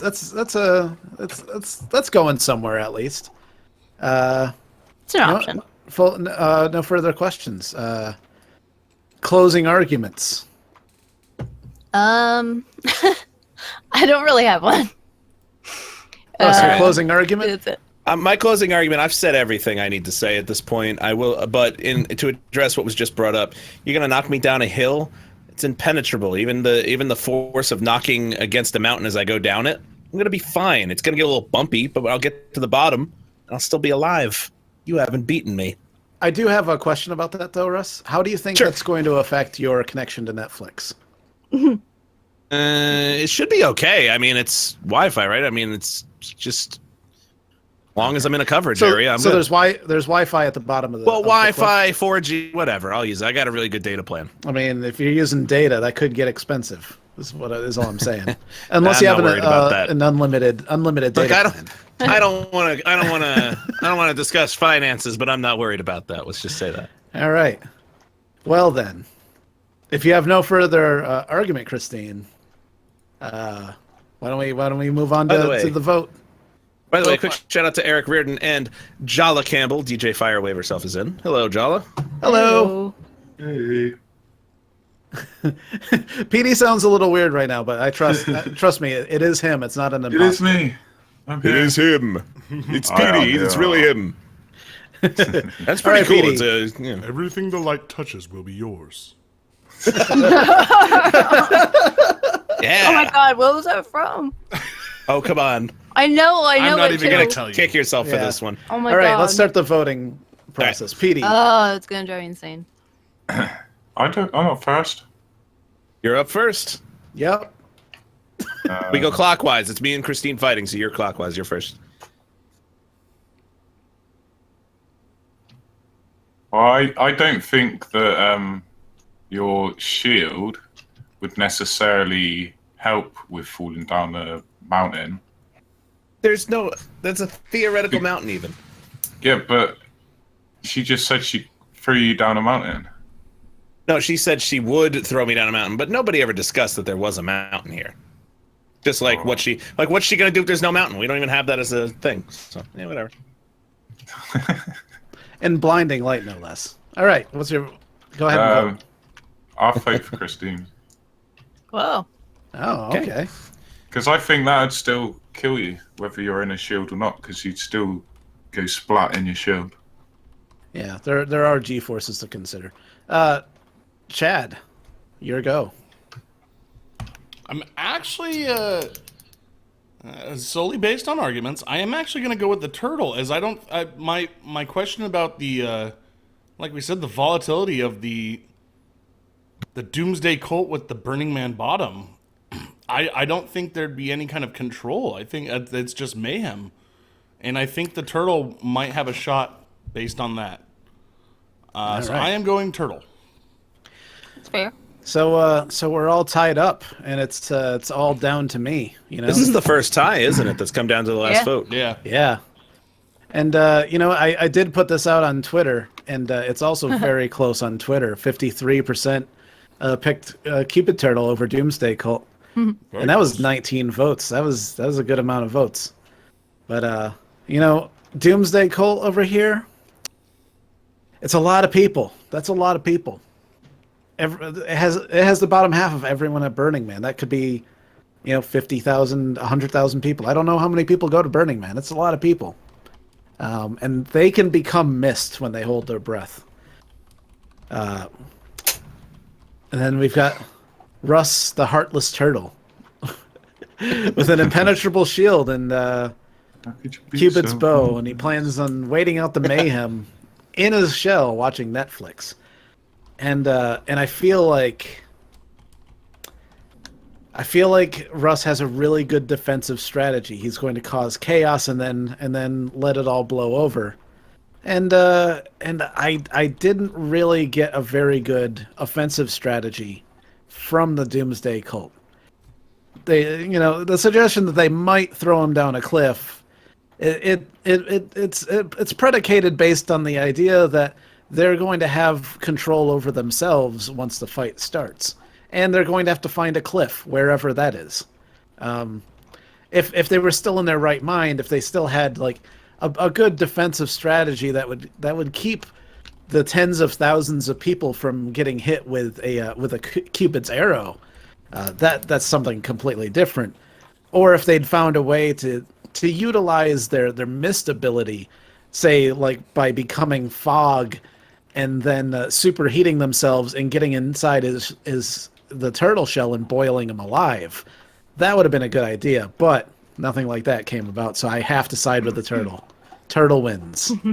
Yay, turtle! Who knew That's a turtle fair. would win 2 in a row? I wasn't too beholden to my Doomsday cult. Yeah. All right. Now PD Pan's up. Deep voice PD Pan Hello. versus Which actually makes me a little more terrified. Russ the Heartless Turtle. Why are you getting rid of Russ, your where'd cards, your, where'd your Russ? cards go? Oh, right. Yeah, I don't pick again. I actually almost started picking again. Ah. That would have been good. Oh. All's All right. good. All right. Oh man, I'll just give a few shout outs real quick. Fluffy. Oh, I gave a shout out to Fluffy Lightning, but I really love that name. Fluffy Lightning. Cool. CJ Slipstream, Jala Campbell, of course, Hunter Scott, Jasmine Thomas, Sean 604, Caleb Huggins. Thanks everybody for sticking around. You know, that sounds like a cat superhero. What? Caleb Huggins. No, Fluffy Lightning. Oh, Fluffy Lightning. Either one. Andrew WK is in. Hey, Andrew. There's a lot of love for deep voice PD Pan. Yeah, I don't know what you're doing to get your voice like that, but you should do it more often. It's a good gimmick. Be like, I'm the Brit with the deep voice. I'm Petey. I have no Be your idea. intro. So who am I fighting? A turtle? Yeah, you're fighting the turtle. I'm looking for my son.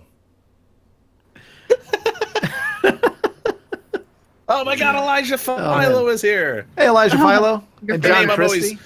very happy to see. And shout out to Bug Pilk. I don't even know what that means. Bug Enigma Pilk. Champson.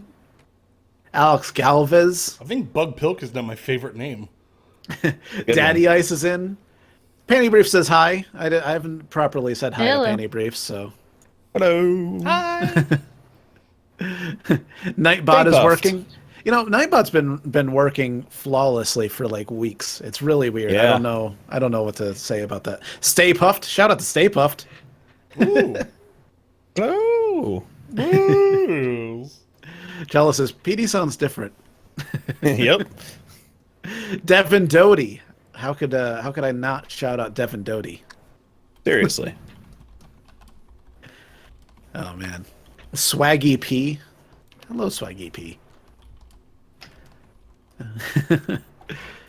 Right, AJ, discard those ones. All right, I'll discard these for you.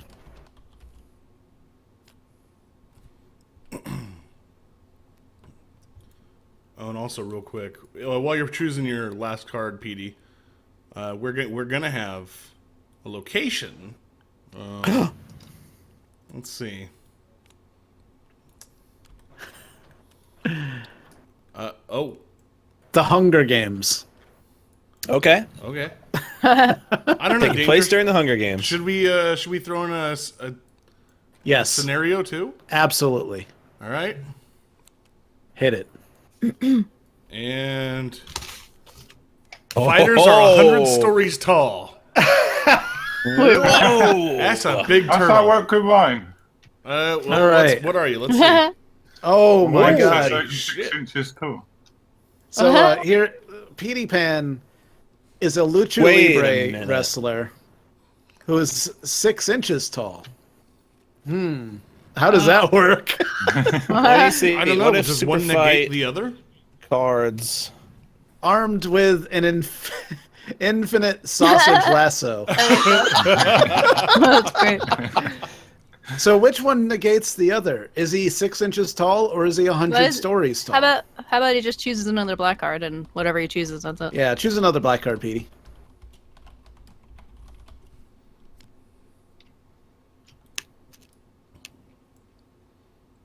All right. Petey is now PETA, says Izzy. Good one. All right.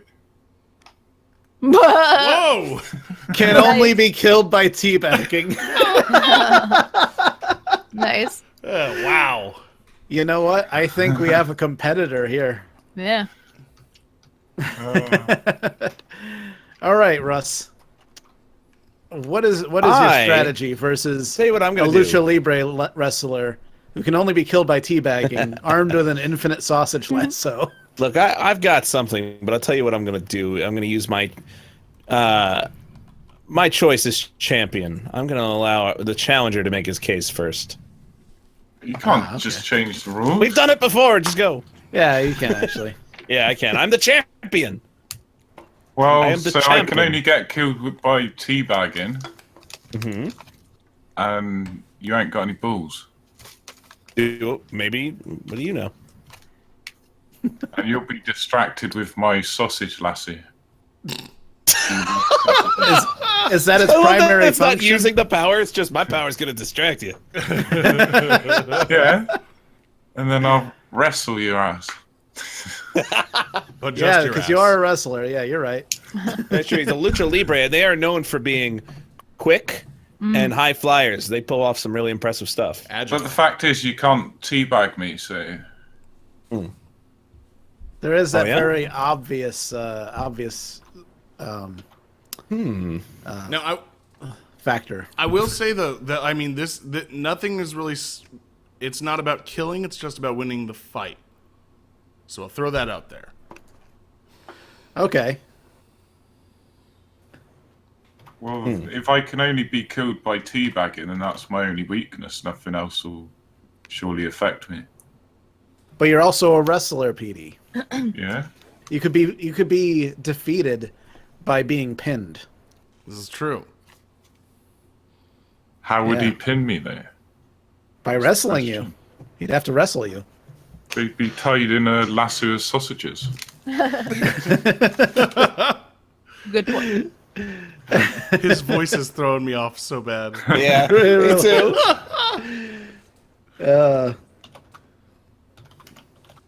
All right, Russ, your rebuttal. You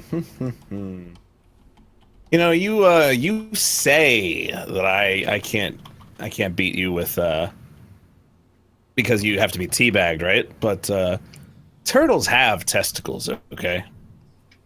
Turtles got testicles, and I'm not concerned. They may Prove 'em be... wrong. All right, well, Show me your testicles. now hang on a moment Oh Lord. as I this look gonna up happen? diagrams of turtles. Turtle You're gonna balls. have to show this to the audience, Russ. I know. Please I know. present your test. testicles to the court. Found a page called "Do Turtles Have Balls?" Yes, All right. they have them. So. I just tweeted the poll, by the way, just to let everybody know. Okay, so keep in mind, I got testicles, all right? That's not an issue. I can teabag you. It might be kind of in the shell, but it's there. And I'm dipping my turtle balls on you. I can win. That's not a concern. So, I've said that a lot today. That's not a concern. All right, so we're both 100 stories tall. You've got this weird lasso thing that's infinite. I still have my Cupid's bow, remember? It may be an old tactic, but I'll fire that Cupid's bow at you, and I'm going to hit you, and you're going to go down. You're going to be like, please teabag me, turtle whom I love. You're going to invite a teabagging. I'm not saying a turtle has the easiest time doing it because of where the balls are situated, but it can do it, and when I make you fall in love with me, Mr. Lucha Libre wrestler, you will welcome them, and I will defeat you. But I am a wrestler. The only person I will fall in love with is myself. No, we're talking magic love here. There's nothing you can do to control that. All right. Well, that was those are fair arguments. I think it's time to move this to questioning. Christine, Okay. you're the first questioner. Actually, real quick, danger. Hunger Wait, Games hasn't no, we're going come up yet. clockwise. PD is it's not me. We got to Oh, make right, PD's the first okay. one along, so Yeah, Chad now, starts. Now, Hunger Games hasn't I think we come did up that yet. last time we mixed it So, up. Danger, would I you don't assume remember. with the Hunger Games It's all good, but being- Chad, you're up first. Danger. Chad? Oh, He's muted. I got muted again. Sorry. Okay, so the Hunger Games hasn't come into play yet. Danger, would you say that there are other people around participating in the Hunger Games? Yeah, but I don't think that they're as large. Okay. Yeah, well, it says fighters are 100 stories tall, and the Hunger Games participants, I would kind of assume we're fighters. But are we saying that those are just the fighters involved with this particular fight? I think that's the. I think that's the suggestion. Yes. Okay. All right. All right. So the actual Hunger Games thing kind of, it really doesn't come into play. Yeah. Okay. Well, Russ. All right, you are a turtle. That's true. Turtles typically are, slow-moving creatures, whereas the Lucha Libre wrestler, they're very known for their agility. How would you be able to get a shot off on him? Look, I'll lead him more. You know what I mean? I'd lead him with those shots more. I'm not saying he'd be easy to hit, but I've got a lot of experience. I've been through quite a few fights, and I think I can hit him. It really comes down to whether or not you believe in my ability, and I think I've proven time and again that I am someone who when I want to hit someone with my arrow, even in pitch black in the past, I hit them. Now, well, you're saying that we have to believe in your ability, but so far, all of your fights have included just blind luck. No, I wouldn't say. I'd say that the skill really came into play with that, with the pitch black one. That was all my senses. It was all, I was really good with that one, I think. Okay. I mean, look, the blind light, I was forced into it, but look, I'm very experienced with this bow. Okay. Also, I've got this impenetrable shield, and I understand that he's got this lasso, but maybe he could toss me around a little bit. I wouldn't be surprised if he, he could lasso me. I'm just saying, but I'm gonna be fine. I'm gonna be fine because again, I have this shield that protects me. Okay, Petey, how exactly would you use the lasso? To restrain him from teabagging me. And to distract him because he loves sausages. You're making a lot of assumptions. I guess it makes it my turn now for questioning. Russell, yeah. As a turtle, have you ever tasted sausages before? Yes, I've had sausages. How do you feel about sausages? On a scale of 1 to 10, how much do you like sausage? I'd put it somewhere 6 or 7, because sausages, when good, are delicious. But I have had sausage before where I've been like, not as good. All right. But yeah, I'll eat some sausage if I'm not going to eat some gross sausage lasso that the guy's been carrying around with him and probably dragging on the ground. It's infinite, so it's always refreshed. I may be a turtle, but I'm not uncivilized. All right. Petey, Hello. have you ever been teabagged before? No. Okay, because if you did, you'd be dead. Yes. Yeah. How does it matter how big the balls are of somebody who's teabagging you? Because it seems like it doesn't matter. As long as you get balls in your mouth, you're dead. Well, obviously, if they're too small to actually be able to get in there. How far in do the balls have to go into your mouth? Well, all the ball has to be in there, the whole ball. Okay. So the balls have to be past the lips is what you're saying. Yeah. Okay. All right. No further questions. Christine, your turn.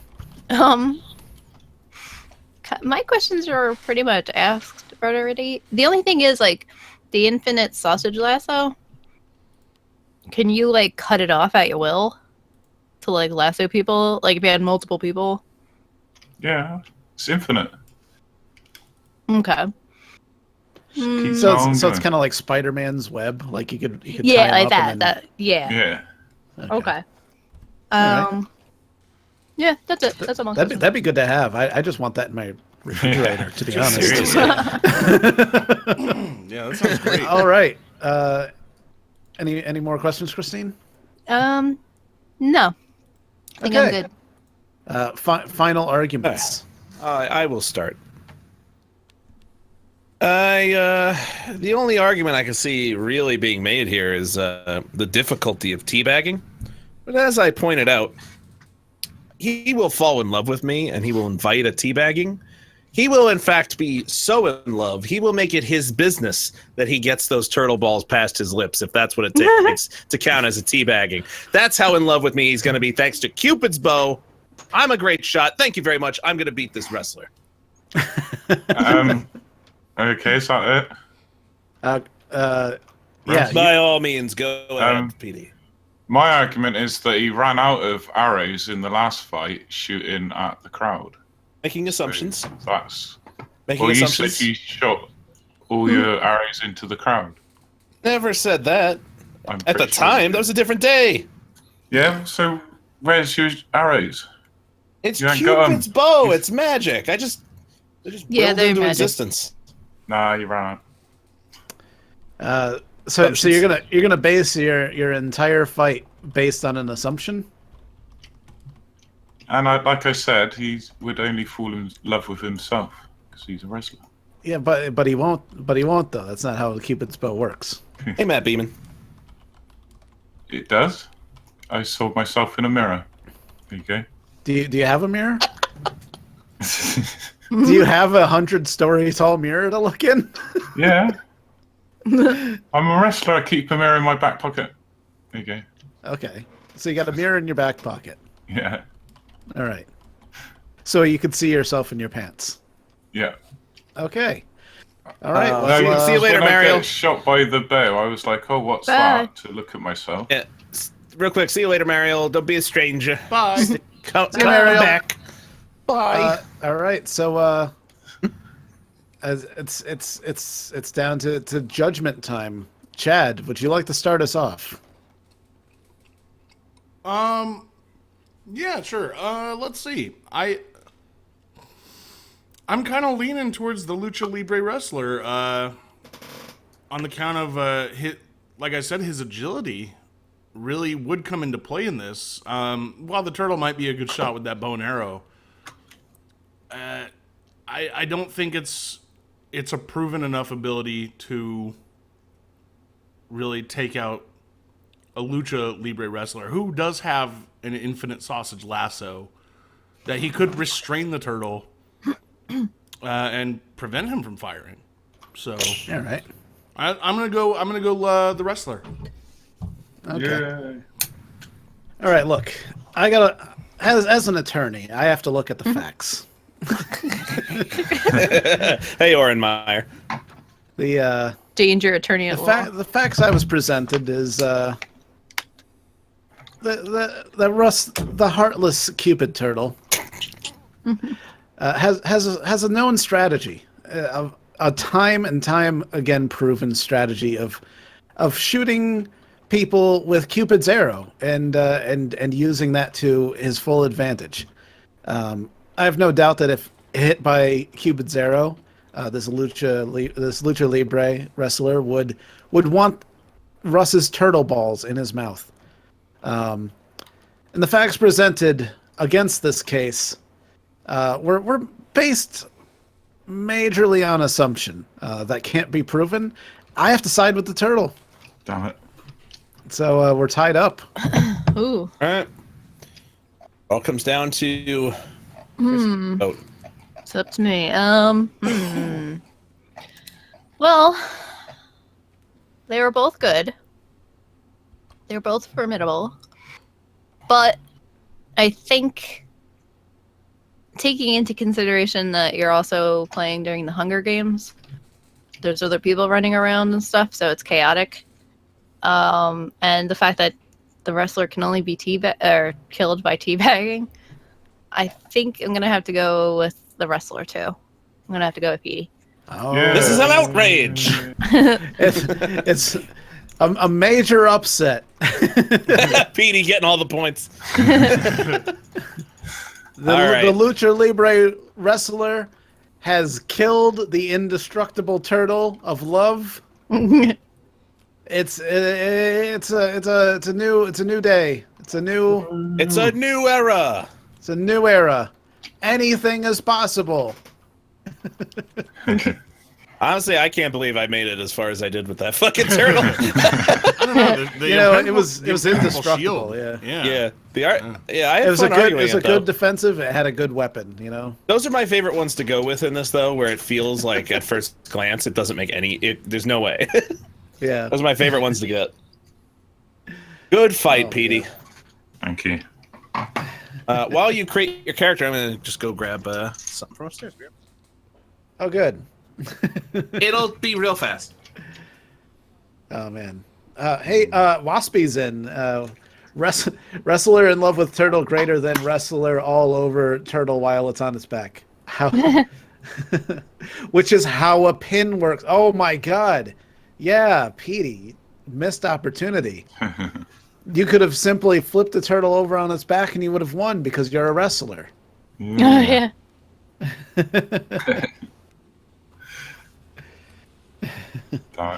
Jasmine I Thomas still says that I should be a kid. I guess. You are hard. I guess. Who's touching Yeah, my I am. cards? I am very young at heart. Everyone's always a Toys R Us kid. I don't want Stop touching my cards. because I'm a Toys R Us kid. I didn't have a Toys R Us where I lived. We only had KB toys.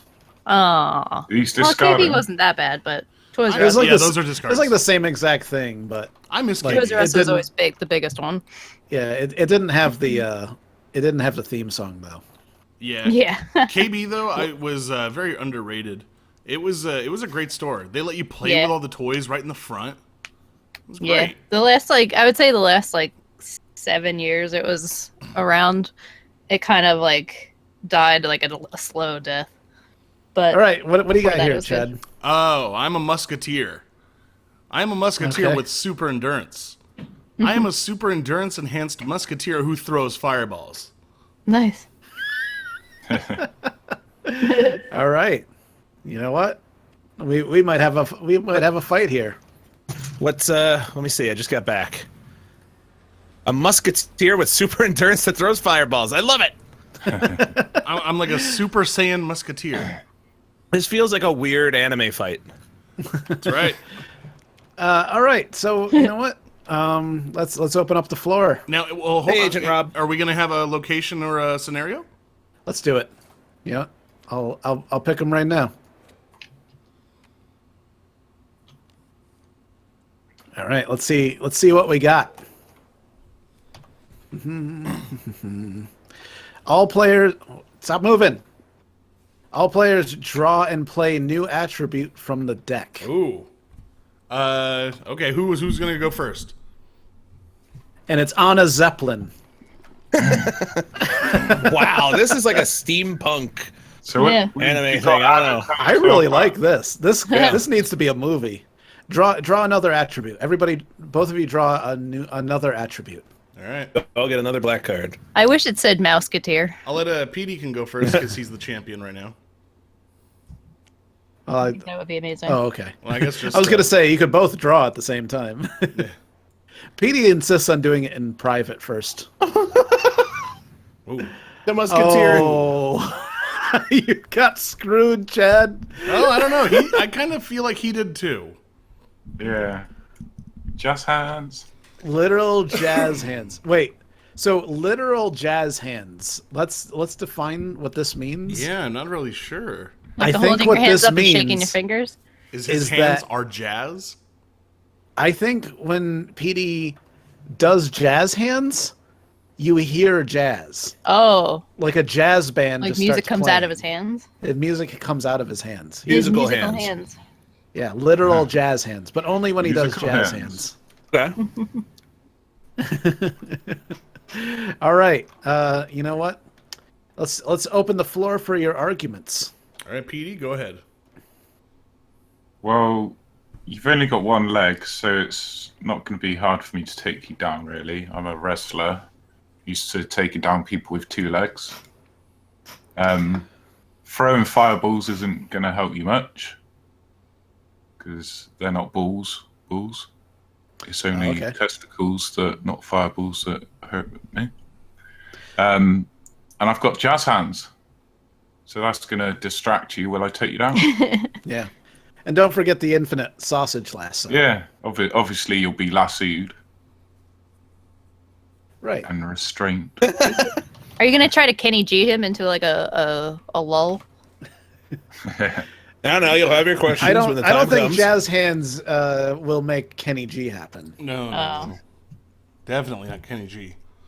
Yeah. Nobody does Jazz Hands Smooth to Kenny jazz. G. Yeah. Smooth jazz doesn't count. This is like big band jazz. Oh, okay. All right, Chad, your opening argument. All right, so he made the argument that throwing fireballs wouldn't hurt him. It would absolutely hurt you. Well, it might not kill you, but I mean, these are fireballs. They will hurt. They will incapacitate you in some respect. Your infinite sausage lasso, you can throw that all you want. I am a musketeer. I'm armed with my sword. I am able to slash away and make my way through your attack. One leg, sure, I got to hop, but I'm gonna hop for a long time with my super endurance. I can hop a lot longer than your average musketeer with one leg. And as far as Jazz Hands, I'm not too concerned with Jazz. My only concern is defending the crown. Well, it doesn't matter how long you can bounce around on one leg. I'm pretty nimble. I can get you on the floor pretty quickly, and you won't have time to get your sword out because I'm good with my lasso. I can lasso you before you've even got a chance. No. You're assuming that the sword is the only offense I have. I've got fireballs, which I can just throw at a moment's notice. I am able to, like I said. All that's going to do is cook my sausages.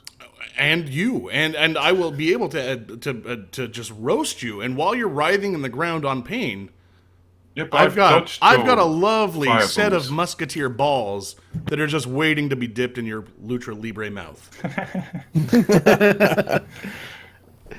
And Chad, I do want to point out you are a musketeer, and that comes with some Perks? some perks. For example, having a musket That is true. and That a is true. and I don't only have the sword. a rapier, Yes. and a rapier's wit. Yeah, I absolutely, I absolutely have the musket as well. So I'm throwing fireballs. I'm shooting off small steel balls, and like I said, you just balls. Well, like I said, aching. it's only one type of ball that's going to affect me. Which I have Fireballs a lovely set of that are just dying to be dipped into your lips. But you won't get a chance to because I'm going to run rings around you and pin you down. And I do Stuff want to point sausages out in your mouth. there is a factor in play here. You guys are on a zeppelin. This is true. So, all that stands. I mean, we have specified whether or not this zeppelin is hydrogen filled, is it helium filled, is it? Oh, it's a. I don't know. I think probably hydrogen. I think after the Hindenburg, the only reason that the Hindenburg was filled with hydrogen is because there was a helium embargo on Germany at the time, and after the Hindenburg exploded, they were forced to go back to helium. Okay. Yeah, but now we're running out of helium, so probably we would want to switch It's a back. finite substance. Well, no, I mean we haven't run out of helium yet, so. Is that why PD's voice is so low? Is because we're running out of helium? He inhaled reverse helium. They haven't figured out Which how I think is to argon. manufacture it. Why do you know that? I don't know. All right, questions. One of Dangerous talents, he knows the table of elements real well. I mean, I So double what you checked saying? that. The fireballs are going to destroy the zeppelin. I mean, Yeah, I mean, either way, fireballs will destroy that zeppelin. I mean, we could be in the carriage of the zeppelin. Yeah, but it's going to hit the ground at some point and you're going to die. And I'm not. Wait, why aren't you? why would it hit Oh, the- yeah, because you can only be killed by teabagging. So, Yeah, but so I Chad, mean- it's very important that you have your balls in his mouth before you hit the ground. Yeah, absolutely. I mean, if I'm I a see that trained I'm going wrestler. down, there's nothing. There's no way you're getting those balls in my mouth. if we're going down, there is nothing that's going to stop me with my super endurance. I will keep coming and coming and coming and dipping and dipping and dipping until. Yeah, but you've only got one a lot of leg, coming and dipping. I'm a wrestler, so I won't. And I have a you won't musket. be able to get your balls in my mouth. Like I said, you can only be killed by teabagging, would but you not can let you. absolutely be hurt. There's nothing saying that you can't be hurt or incapacitated. True. Questions. Let's open it up to questions. All right. I guess that means I'm the first questioner. Yes. Emma? Yep, you are. Okay. All right. You know what, Chad? Yeah. You only have one leg. Do you have a peg leg, or are you just hopping around? Well, you know what? Consider for this day, for the time that he comes from the Musketeer time, I would assume that he does have a peg leg. I am upright, but even if I wasn't upright, I mean, I can still pop off a shot with a fireball or a musket seated. I'm not concerned with the one leg at all. Okay. All right. Petey, Hello. your wrestler's mask. Could you describe the design of said mask? Oh, it's just a simple design. Could you draw a picture of your luchador Can I draw a mask? picture of it? Yeah. Probably not. Just draw a picture like right here. You get, you know, the eye holes, the mouth hole, the various separations of color maybe. I think that's very important to the fight. And for the court, I think it would be very important to know these details. All right. And that's no further questions. On to you, Russ. So, Chad, does your only having one leg have any negative effect on you at all? I mean, with the peg leg, not much. I mean, I am mobile. I can get around, especially for long periods of time. There's no physical. I mean, you do have a lot of super endurance. That's true. That's true. Yeah. That helps. I just want to I love this interrupt real mask, quick. Stay Puff says Jack Black in Teabag Luchador or Teabag Libre. And you bring up the super endurance again, which means that I can go a lot longer. Just on endurance alone, much longer than the Lucha Libre. Time's not going to matter though, because you're Petey, falling in a thing. how would you weaponize those jazz hands? Weaponize them. Or just... Use them against him. Whatever, you know. How would you use them against him? Well, they distract him for a start because he wouldn't be expecting them. But they could be really loud and hurt his ears. All right, that's something. Deafen him. You know, I don't know if jazz is known for being really loud or hurting anyone's ears. To be fair, I guess if you turn the volume up anything enough, can be loud. for the court, I would make that claim. okay. All right, Oh, that's Russ, fine. you still got your Yeah, but anything can be loud if the Oh, volume's turned up. Yeah, but you're just putting out jazz. You're not going through an amplifier or anything. You're putting out live jazz. You said it was live. I think we stated that in the beginning. Is it? There's a live jazz band that Live follows you jazz around, band, and when yeah. you do jazz hands, they play jazz. Actually, that's pretty. I missed that part, so that is pretty distracting. Yeah. Good to know. All right, I'm good. All right, Christine.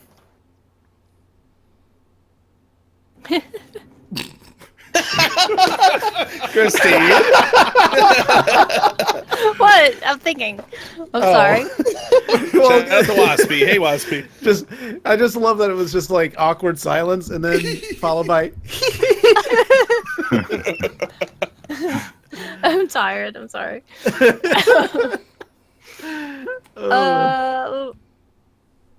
I don't really have any questions. The only question I had was about the being able to fight with one leg, but that was kind of answered. So,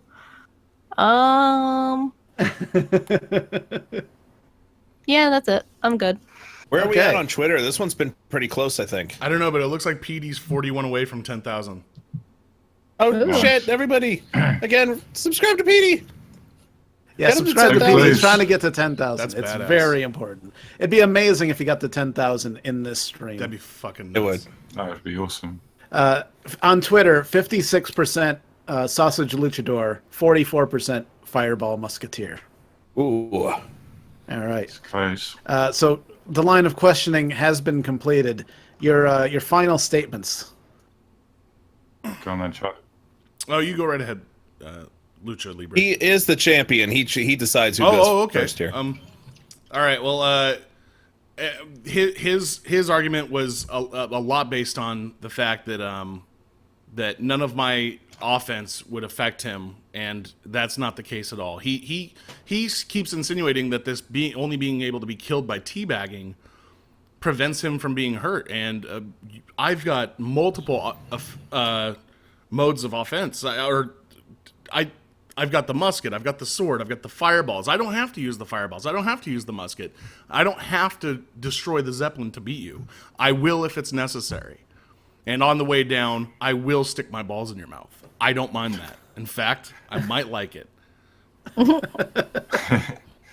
There's no way you're going to get your balls in my mouth because I'm a wrestler.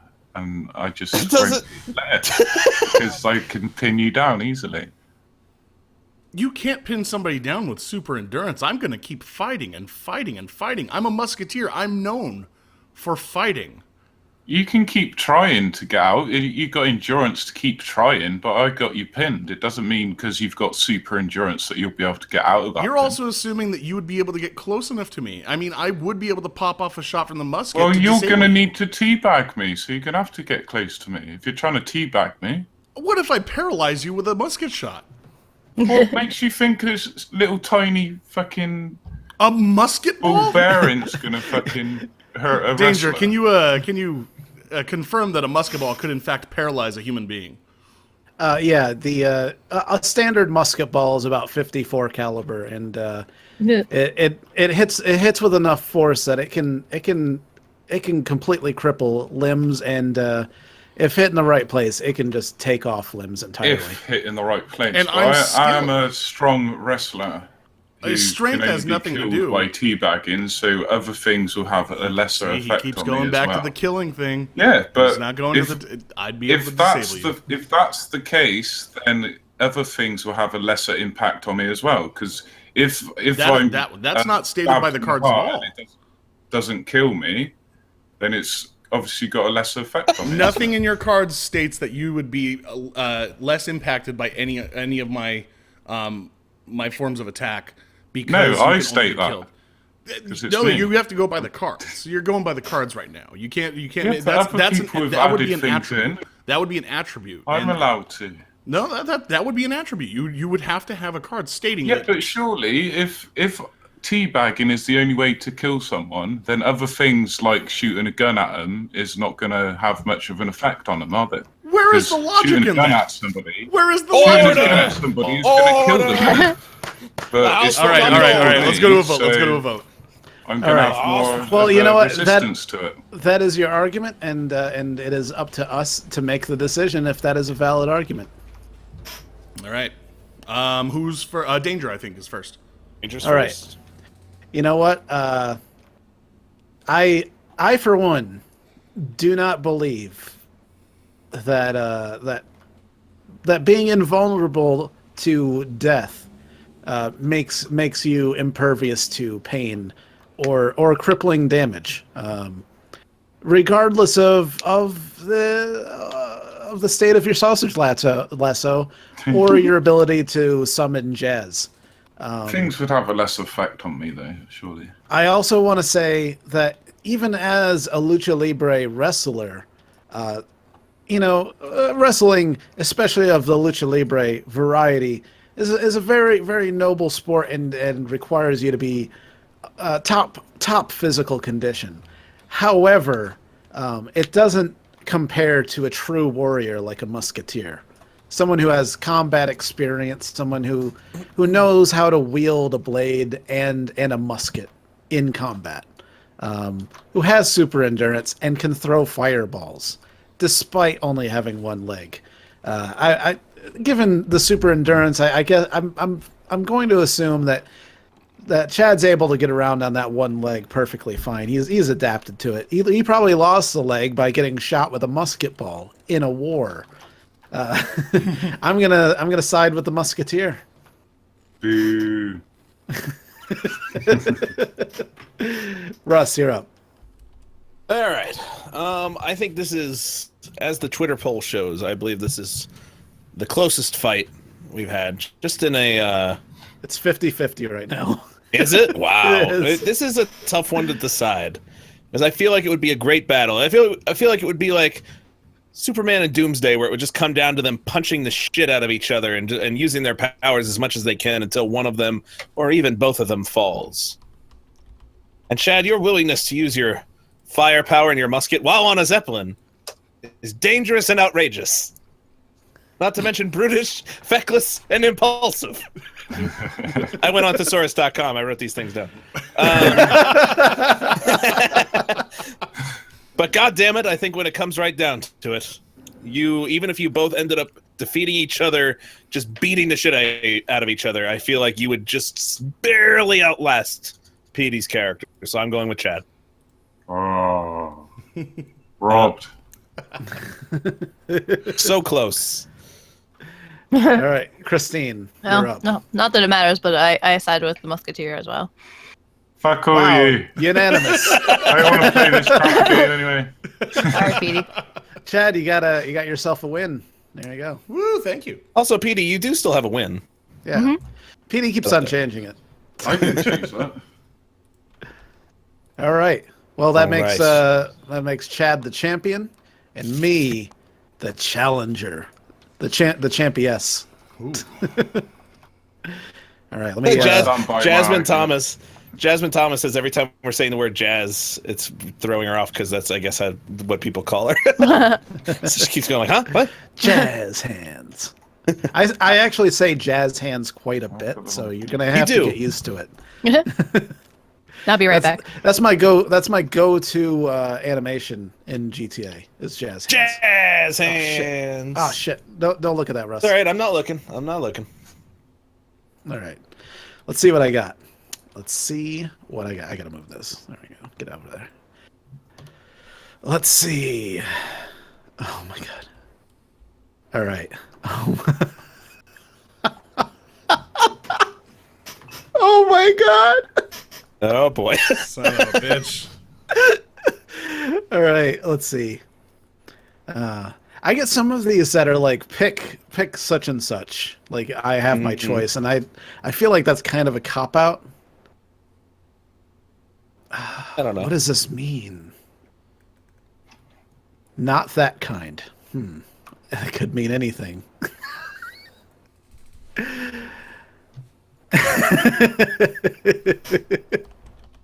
Oh boy. All right. Okay. I don't even. Okay.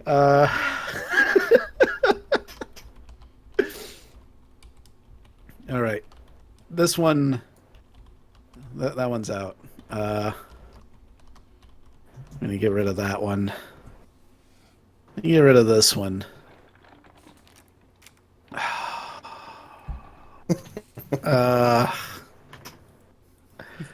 Oh no, the super fight continues in the comments between Chad and Petey.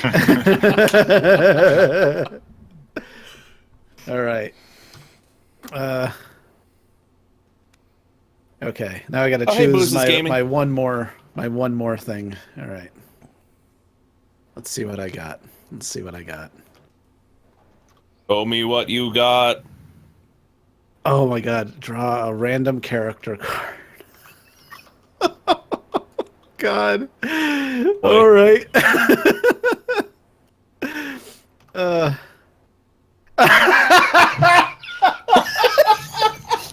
no. All right. I can't wait. All right, I'm ready. All right. All right. In a battle against a musketeer with super endurance who can throw fireballs and only has one leg, Oh. a fighter emerges. That fighter is a human centipede Oh. Oh. with laser nipples, Oh no. who's also breastfeeding Oh, what? God. a 60-year-old what the stripper. This is a horror. This is an absolute horror. Wow. My God. Damn. People would flee from the site alone. All right. I'm gonna let Danger start this one because I want to see where this is going.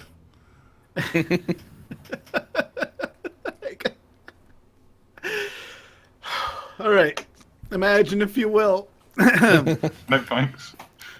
a line of surgically altered humans, sewn ass to mouth, 50 people long, That's a big centipede.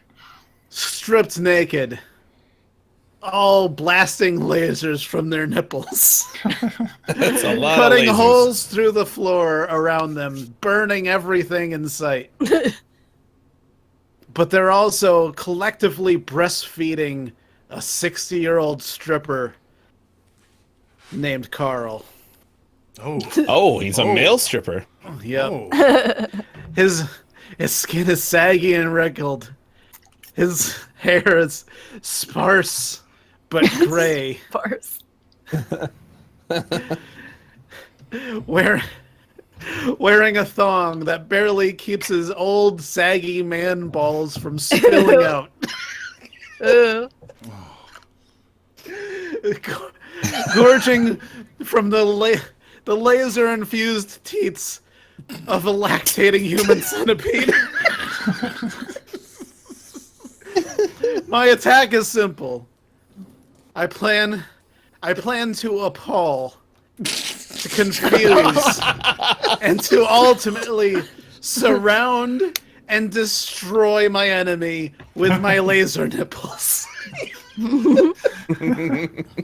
As I coil my way around a very confused mid-18th century musketeer who is vomiting from the sight of such an atrocious sight. Questioning everything he thought was ever real. And then gets blasted to smithereens by lasers. I open the floor to you, Chad. My God. Ow. I'm disgusted by this. I'm confused by this. I don't know why this exists. Who could have done this to these poor people? But I do notice that because it is a human centipede, and no matter how many laser nipples it has, they are all facing down to the ground. And after seeing this horrid sight and feeling such pity for the souls involved, I can't help but put it out of its misery one section at a time with my musket. You poor, poor human centipede. All right, then. Questions? Oh boy, I get the first question. Well, huh? you know what? I do have a rebuttal. You have a okay. rebuttal? Okay. So yes, you know what? That is a sound strategy from an outdated musketeer who's never seen something so vile and atrocious. It is a good tactic to attack from above, assuming that I can only shoot down. But you know, as a centipede collective, I feel it's necessary to inform you that I can also roll. I can roll left. I can roll right. I can lay on my back. I can shoot in every direction. I can coil myself up into a circle, or do an inverted circle and shoot every direction outward. So it's not going to be so easy to attack the laser nipple human centipede. All right. Oh, this is on the edge of a cliff. What? Oh my God! It's on the edge of a cliff. But I mean, now this is a 50-person long human centipede, and none of these. Historically, the human centipede has never been willing participants. The cohesiveness of this unit comes into question. Being able to roll around, the agility. Was this your rebuttal, or was this it is my rebuttal? This is my rebuttal. I haven't had a rebuttal yet.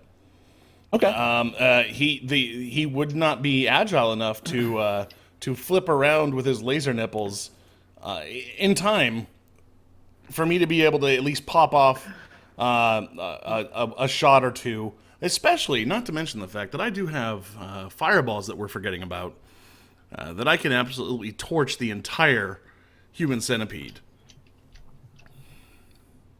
All right, then. Questions? Ladies and gentlemen, your questions for the laser nipple human centipede and the fireball musketeer. Okay, I just have, Chad did touch on something that I wanted to ask about. What the people who are part of the human centipede, I have to assume, are not happy to be a part of it. Right. So yeah, why? What is their motivation for working together and wanting to even win the fight or fight the fight in the first place? Yeah, it comes down purely to this self-preservation. If they could be killed by a musketeer, and for some of them, that's a sweet release.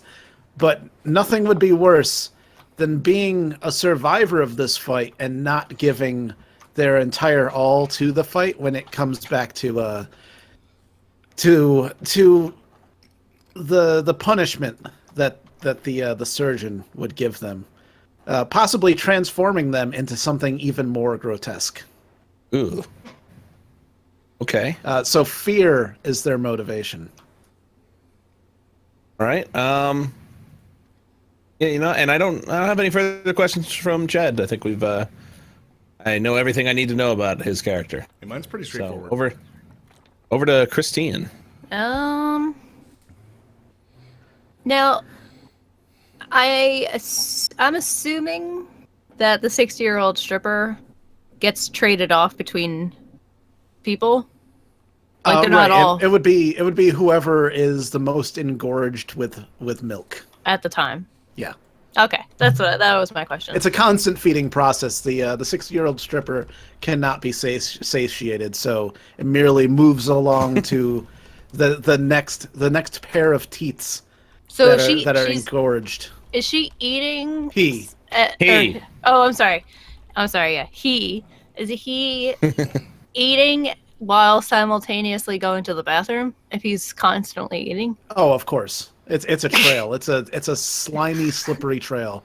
So it's like the a snail entire trail human of centipede shit. itself is just a trail. It's a real mess. Okay. All right. Ugh. So it's a snail trail of shit. Yeah. Okay. It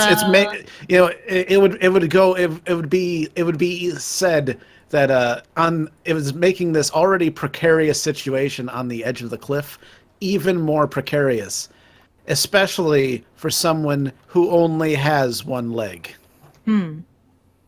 Okay. That was my question. All right. Good I'm question. done. Petey, your questions. Was it your laser nipples? I'm assuming because you're breastfeeding, they're beyond boobs of females, so they'd be dangling about. Wouldn't they ultimately harm yourself more than the musketeer? Yeah, I see where you're going with this, and this is a chain of self-harm and mutilation, which only stands to make this centipede even more grotesque as they're lasering off their own fingers and burning their skin and hands and knees with their laser nipples, spraying milk all over the place, sloshing around in their own shit and vomit. You paint such a nice picture. It only stands to make their attack even more devastating as this 18th century musketeer who's never seen anything so vile and grotesque will surely be appalled and stunned and shocked at the display, and might actually even kill himself, to be honest. I wouldn't put it past him. He'd probably just put a lead shot right in his brain pan. So you're one-legged, Chad. Mm-hmm. With the Did you peg say leg. you had a peg leg? What is Yes. it made of? Wooden. It's a wooden peg leg. Okay. That's my questions. All right. Then. Oh, that's it. That's it. Yeah, closing Okay. arguments. Closing arguments. I'll let you go first, Chad. All right. So, I mean, the Musketeer has seen the atrocities of multiple wars. While this is just one of the most grotesque things you can possibly imagine, he's no stranger to just the sadness and violence caused by others. The laser nipple still, I believe that's more of a hindrance to you. And the Musketeer, being a sympathetic being, I feel would absolutely want to put this creature down as fast as he could, just to end its suffering. And the human centipede would actually absolutely welcome it.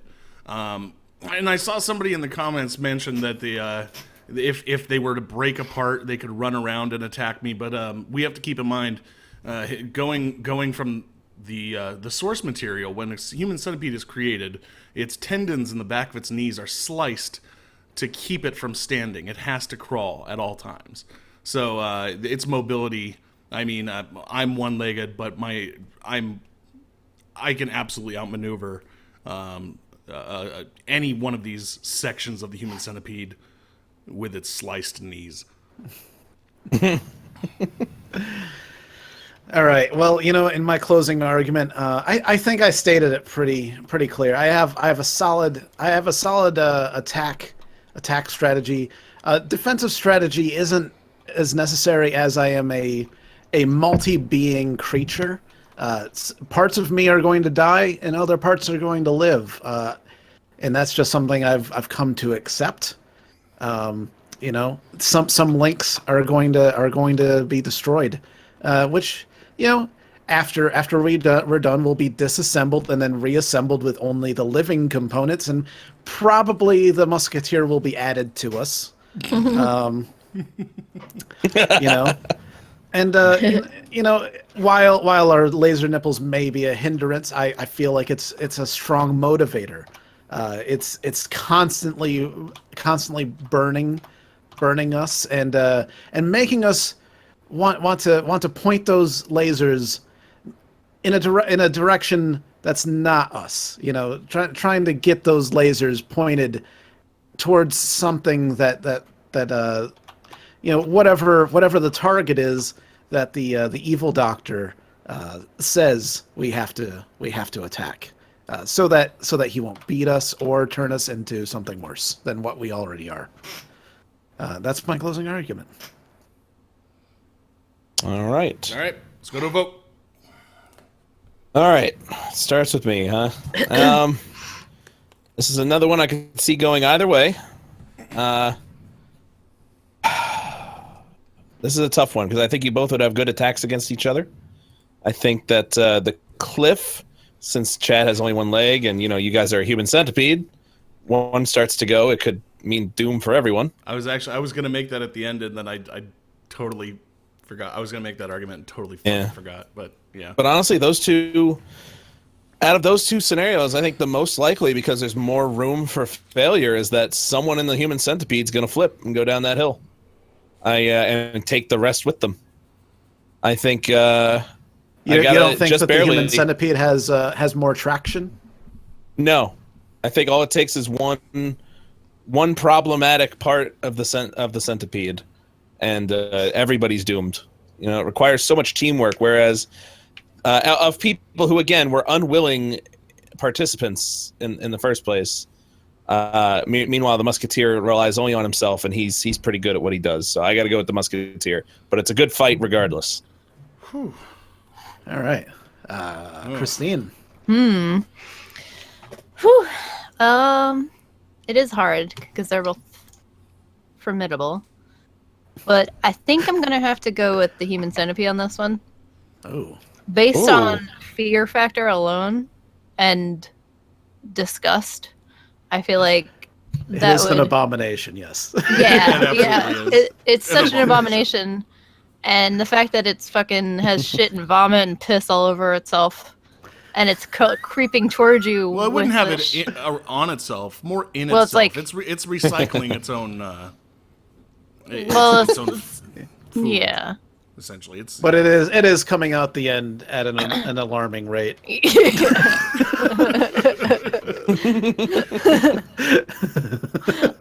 the point where I feel like you would want to give it a wide berth, as wide of a berth as you possibly could. Wide enough that you would wide enough that it would be possibly over the edge of the cliff. Yeah, possibly. Yeah, so on that factor alone, and the fact that it has so many different limbs and stuff to distract you. Yeah, I'm gonna go with the human centipede. All right, so it's a tie.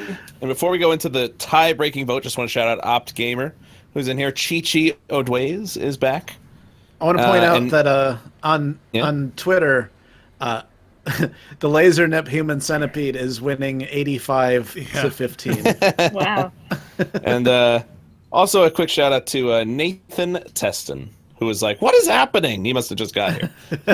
And Ted W. Hi, Ted W. Hey, Ted. All right, well, let's head Petey, into the final Petey vote. for the tiebreaker. Wow. I personally think that the centipede's got the edge in this one because he's going to have to kill 50, was it 50? 50, yes. 50 different people. And the centipede only needs to kill you. And they're on the edge of a cliff. You've got a peg leg, so you're not as nimble, so you're more likely to slip over the edge, especially with all the blood and guts and stuff coming from him shooting himself with the laser nipples. So it's going to be quite slippery, so I'm giving my vote to Danger. All right. Yeah. What a fight. I was considering just conceding in the beginning and be like, it's yours. That was just too good. All right. Well, look who's the champion. My God. I think, and I want, first off, I cannot believe how long we've been going. This has flown by. We are at almost 3 hours already. Holy shit. Wow. Yeah, you're right. Yeah. That's amazing. But I think after this next fight, we may have to call it as Christine and I have to get up at 5 a.m. to go to the airport. All right. So this is the last fight. Yeah, that would bring it around to, I think, two twice. full turns. All right. Well, Oh, let me man. grab my cards. I really know how to paint a disturbing picture. I'll say that. Yeah. I really I'm didn't gonna think have you had nightmares. to. Oh, Just the man. cards did the job. Yeah. I mean, a lot of people are really happy that I won that one too. Yeah. No. I mean, like it was I a said, tough one. Even when I picked Chad, I mean, that was a difficult decision. Yeah. Yeah. You know what I love about this one? It's not that it's impervious. It's that it's a different battle entirely. It's not just a battle of wits or strength. Oh, God. Great. I like the sound of this. Wait, I'm trying to figure out how to make this work. Because this is, All right. You know what? I'm going with it. Let's get rid of this one and this one. Go. All right. These are discard. Those are gone. All right. Oh shit. And,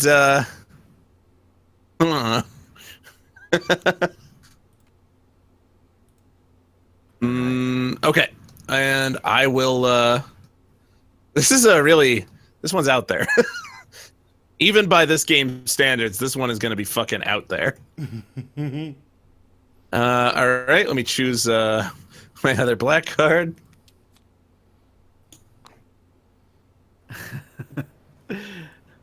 And Russ is saying that after I've revealed this human centipede with laser nipples. Danger! I'm about to blow your mind right here. Okay, let's see this. This one's gonna be tricky. Real quick, I want to say that Andrew WK just said, "Oh my God, me and my daughter are watching this, and it's awesome that she's asking me if we can make videos like you guys. My 8-year-old wants to make streams and videos on YouTube now." Hopefully not like this. He says, "I'm literally crying with joy." That's amazing. That's great. Man. All right, great. I want to see that. Well, what do you got? This is all right. Danger. You are a human centipede, right? I am. Yeah. I mean, you got all this other stuff here, but in essence, you are a bunch of people sewn together, ass to mouth, and some awful things have to travel through all of your bodies. Right. Yeah. Wouldn't it be awful if this human centipede became infected with bowel cancer? Oh. Wait, so your character is Cancer? I am Cancer. I have some kind of form. I do have some kind of form. Like an because I do abnormal rely cell. on sonar to see. So I make like a little, and I hear. Oh, you cut out. Russ is gone. Cut out, Russ. Oh, I cut out? Am I still here? Okay, you're back. Okay, woo. So I have sonar, so I know where I'm going. What's the sound that you make for your sonar? And then there's an echo. I can't do. He uses echolocation. Got it. Also, for no reason, I apparently have hands that I shoot blinding light from. That's just a perk. So Cancer has hands now? Yeah, Like, that's like how tell- you try to remove the cancer, and I hold the fuck on. I'm thinking of him as like an amoeba looking type thing, Okay. like a All right. Shoots blinding Cancer that shoots blinding light from his hands. Okay. You know what? Yeah. No.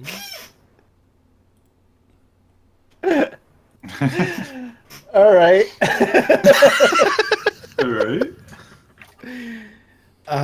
Where do I start? Look. There's a lot of research being done in the field of cancer, and the fact is, nobody really knows truly how one gets cancer, how one prevents themselves from getting cancer. But they do know two things. Cancer has sonar, Cancer has hands and shoots blinding light from said hands. Those are the two things that we know about Cancer. And here's the thing. Human centipede, it's made up of 50 people.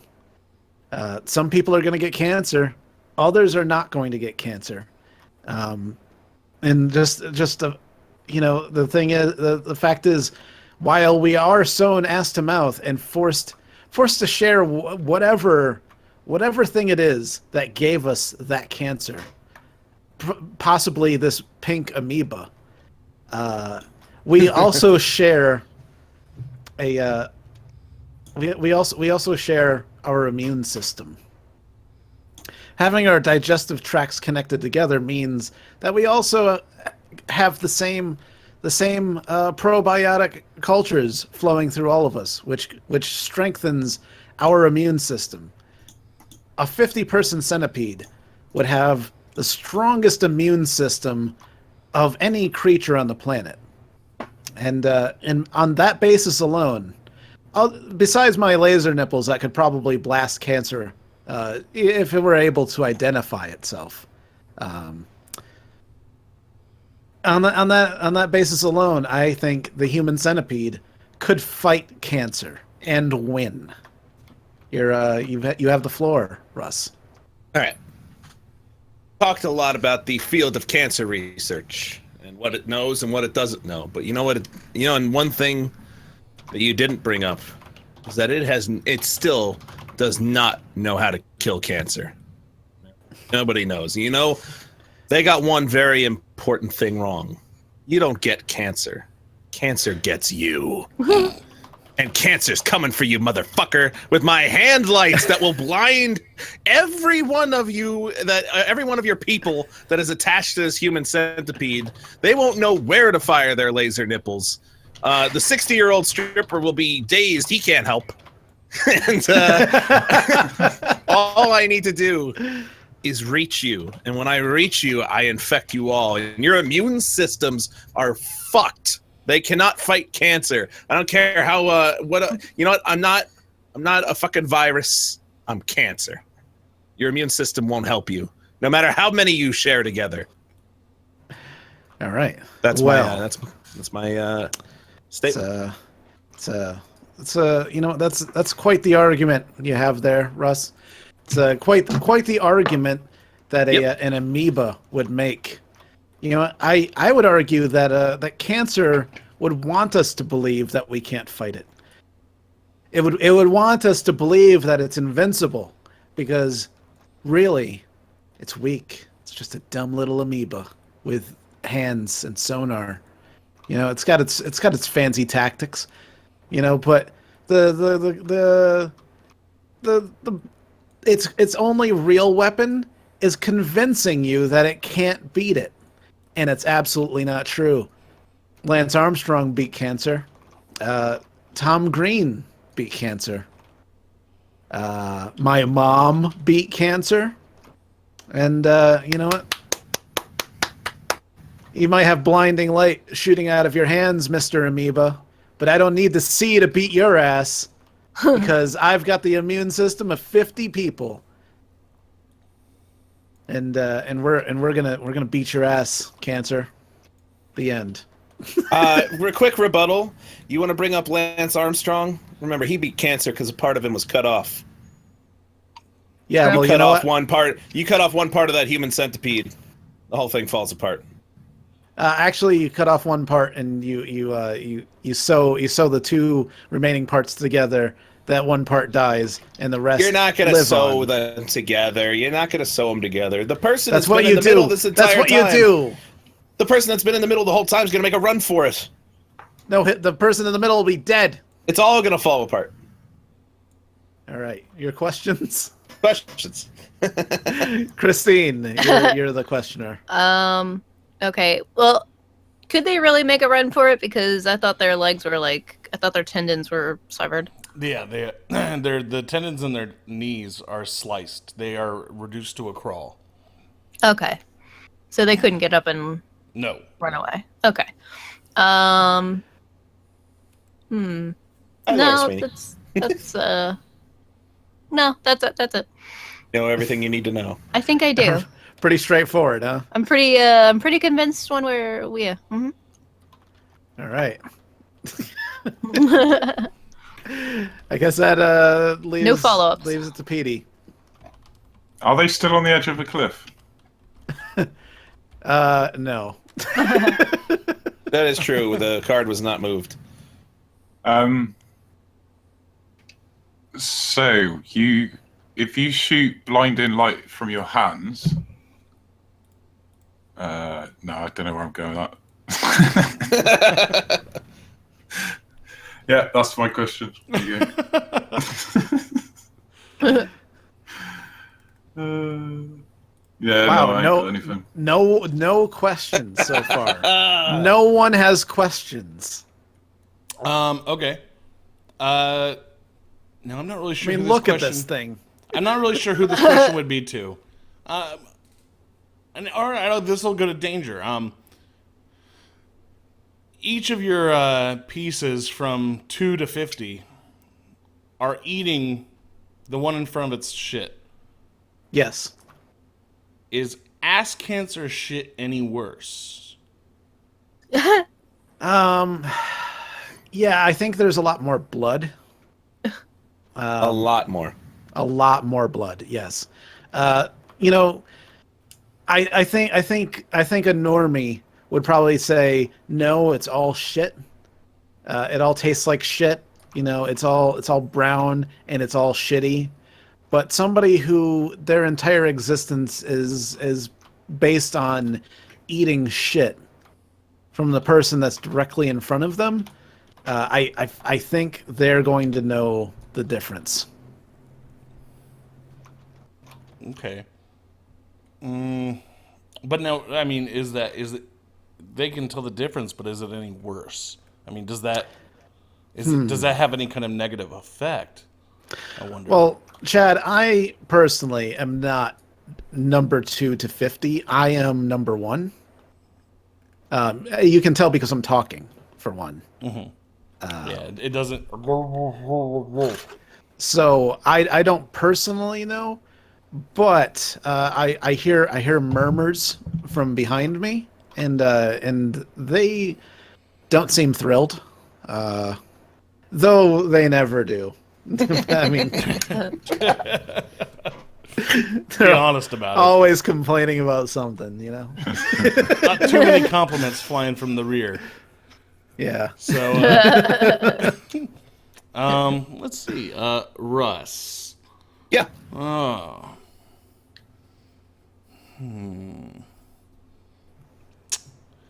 I don't know. Alex Galva says, "I'm eating and almost threw up."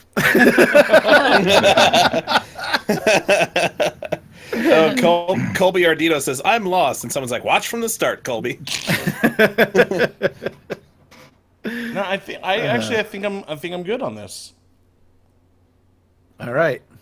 I think we're closing arguments. Closing arguments. All right. Look, I said it before, and I'll say it again. You know, science created the human centipede, and it was things like this that science wanted to know. What would happen? What would happen if one part of the centipede got cancer? Would it be able to fight cancer? Combining the life forces of 50 people, would that allow them to overcome disease and cancer and other shit, especially the shit? Adding laser nipples was kind of just a sensational choice. You know, they really wanted those research bucks. You know, so they're like, we'll give it fucking laser nipples. 60-year-old stripper. It was, you know, he showed up one day, and they haven't been able to get rid of him. They just woke up in the morning and he was there. But he serves a purpose. He drinks the milk of the human centipede, and that's a necessary thing. Also, there's science to be gained from that, I guess. Why not? You know, as long as it keeps the grant bucks rolling, they don't ask questions. It's science, why not? But you know what? We don't know if a human centipede can beat cancer, but we are here to find out. And if anybody has a chance of beating cancer, it is an abomination combined with the combined genetics of 50 people. You have the floor, Russ. Cancer doesn't care how many people there are. It's going to take them all out. There's, you say science created the human centipede? No. Mad science created it. There's a big difference. It's an abomination. Doesn't know what the hell it's doing. You're pretty confident at the front of that thing, but something tells me the confidence starts to drop off a few back. You don't have a chance. You're blinded. I'm coming for you. I'm cancer. I'm going to infect you. You can say, "Oh, let's find out if cancer will kill the human centipede." It will. I'm cancer. I kill everything. The end. All right, compelling argument. Now, it's up to your votes, and I just want to point out, as of now, it's a 3-way tie for first the winner of this tie wins the super fight. Well, no, Oh, I man. thought, no, Russ, I thought you were going to be going against Christine for the end. Oh, I thought this was the last one. I thought this was the last one. Oh, okay. All right. So, Oh, yeah, then I okay. can't win. Yeah, winner this. Yeah. wins Plus, then. Christine started, so Okay. Oh, yeah. She went through 2 fights, all right. Or, 2 Oh, cycles. I can't be super fight champ. All right. Well, Christine, it's your vote. Ooh, shit. Literally. Yeah.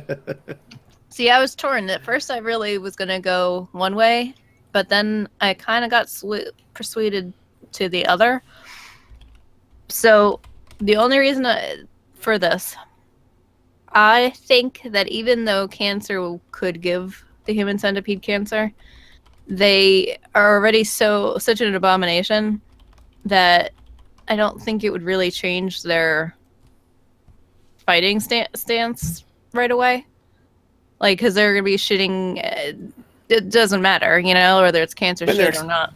We did establish that they're drinking cancer blood, or eating it with the. Yeah, the but I shit. mean, which they're- everybody they're- knows is how you get cancer. Yeah, It's much necessarily how you worse. get I feel like cancer, it would but- take them down. No, it's not, their life is so far lost at Can't that be- point yeah, anyway. it can't be pleasant. I don't know. I think I'm gonna have to go with the human centipede on this one.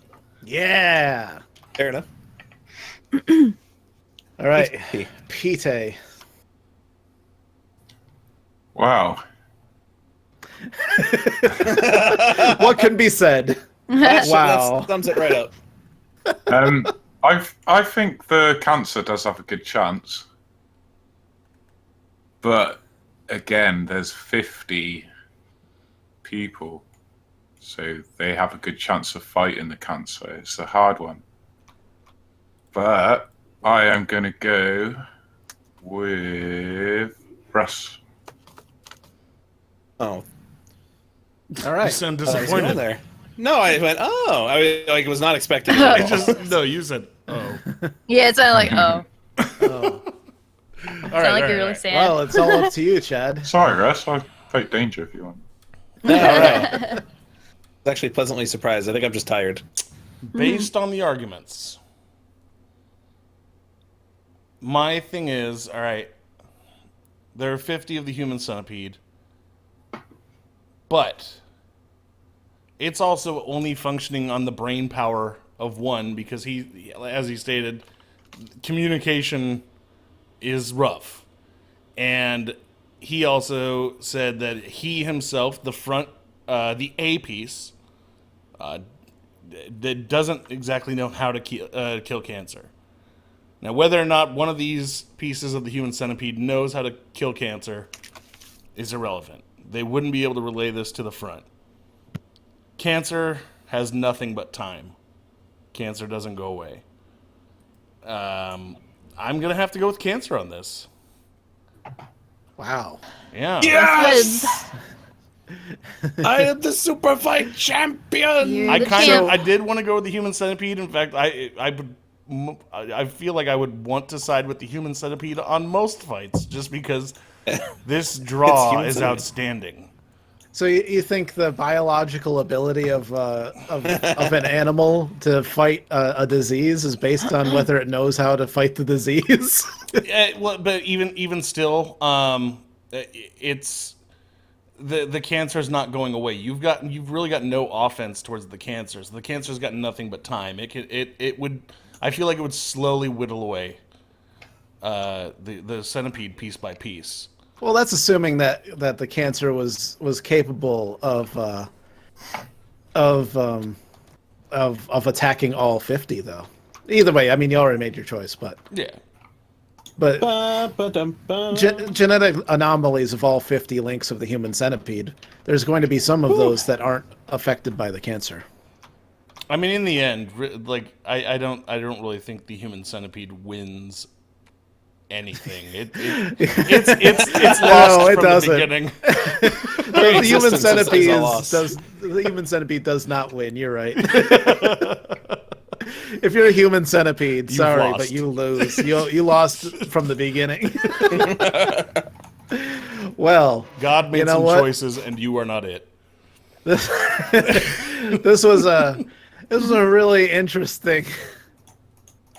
Really, This is the best fucking game in the world. I love this game. It's fun. this was a really dark game. Yeah, Every it took a step dip. of the way was just really dark. The first time we played this, it was fun. It's like 10-foot tall, 10-story tall Jason, getting baby Jesus or whatever, or a cactus. This time it's like fucking medical abominations and Well, you know what? I would say that the amputee musketeers. yeah, I was gonna say the Musketeer and the Luchador fight was. I mean, it was somewhat lighthearted until we brought up the Hindenburg. So darkness abound. Let's see. What do we have? Let's see. We had a feral child and an obese Apache warrior. We had Velocipede Jesus, Viking with cancer arrows. Cancer came up more than once in this. Arrows. We had arrows a especially. Cupid turtle, a Doomsday cult, the sausage lasso luchador, the fireball musketeer, a laser nip human centipede, and butt cancer is what the super fight was. And you know what? It worked. This was totally us. Yep. Thanks everybody for watching. Yeah. Now you guys are gonna be on tomorrow night, right? You're gonna do some. Yeah. Yeah, I might be a little later. It might be a little later. I'm not around. I've got to work until 8:30 or 9. But Okay. yeah, I think we'll be doing GTA and trying to. Yeah, you build, gotta do some of that. Trying Yeah. to build the Enterprise, SFE Enterprise. We're gonna fucking tear shit up. Now gonna- I'm we're the gonna other steal some CEO, shit. but I'll be taking one of those vacations that rich CEOs always make. Like Yeah. where they're just like, oh, time for vacation. It's been a week, so time to go again. Well, But- we might be doing stuff throughout the week too, maybe. So stay tuned. Oh, it's Friday. Yeah, thanks Christine and everybody. And real quick, Petey Pan is 32 away from 10,000. Oh my god, he's so Oh, close. He's almost so there, guys. close. Oh my god. Get him there. I'm gonna have to Get him decide there. whether I And want I to think go I'm on or not. 75 away from 600. Nice. Nice. You guys, their links are in the description. It's real easy to find them. Just go check them out, subscribe, everything. Get them to their goals. Yeah, Their thank you sub guys. goals. You guys are fucking amazing. And Yeah, you guys I'll rock. Christine and I are off to the in 5.5 hours are off to the airport. Sons of bitches. So I'll try and record. I'll record all I can out there. Get another vlog Yeah. together after I get back. Totally. Plus, you get to sleep on the plane anyways, so. It's always hard for me to sleep on a plane. I don't know why. Maybe it's it's how loud it is when you're on a plane. For some reason. So, but thankfully, Christine, You I don't like checked. the white noise? We got on-demand movies the whole way. Ooh, Oh, nice. Nice. Checked. All's well. Well, thanks for watching, everyone. We'll be back. Me and Chad will be back tomorrow, and that's it. Goodbye, everyone. Bye, guys. Bye, everybody. Bye. Goodbye. Bye.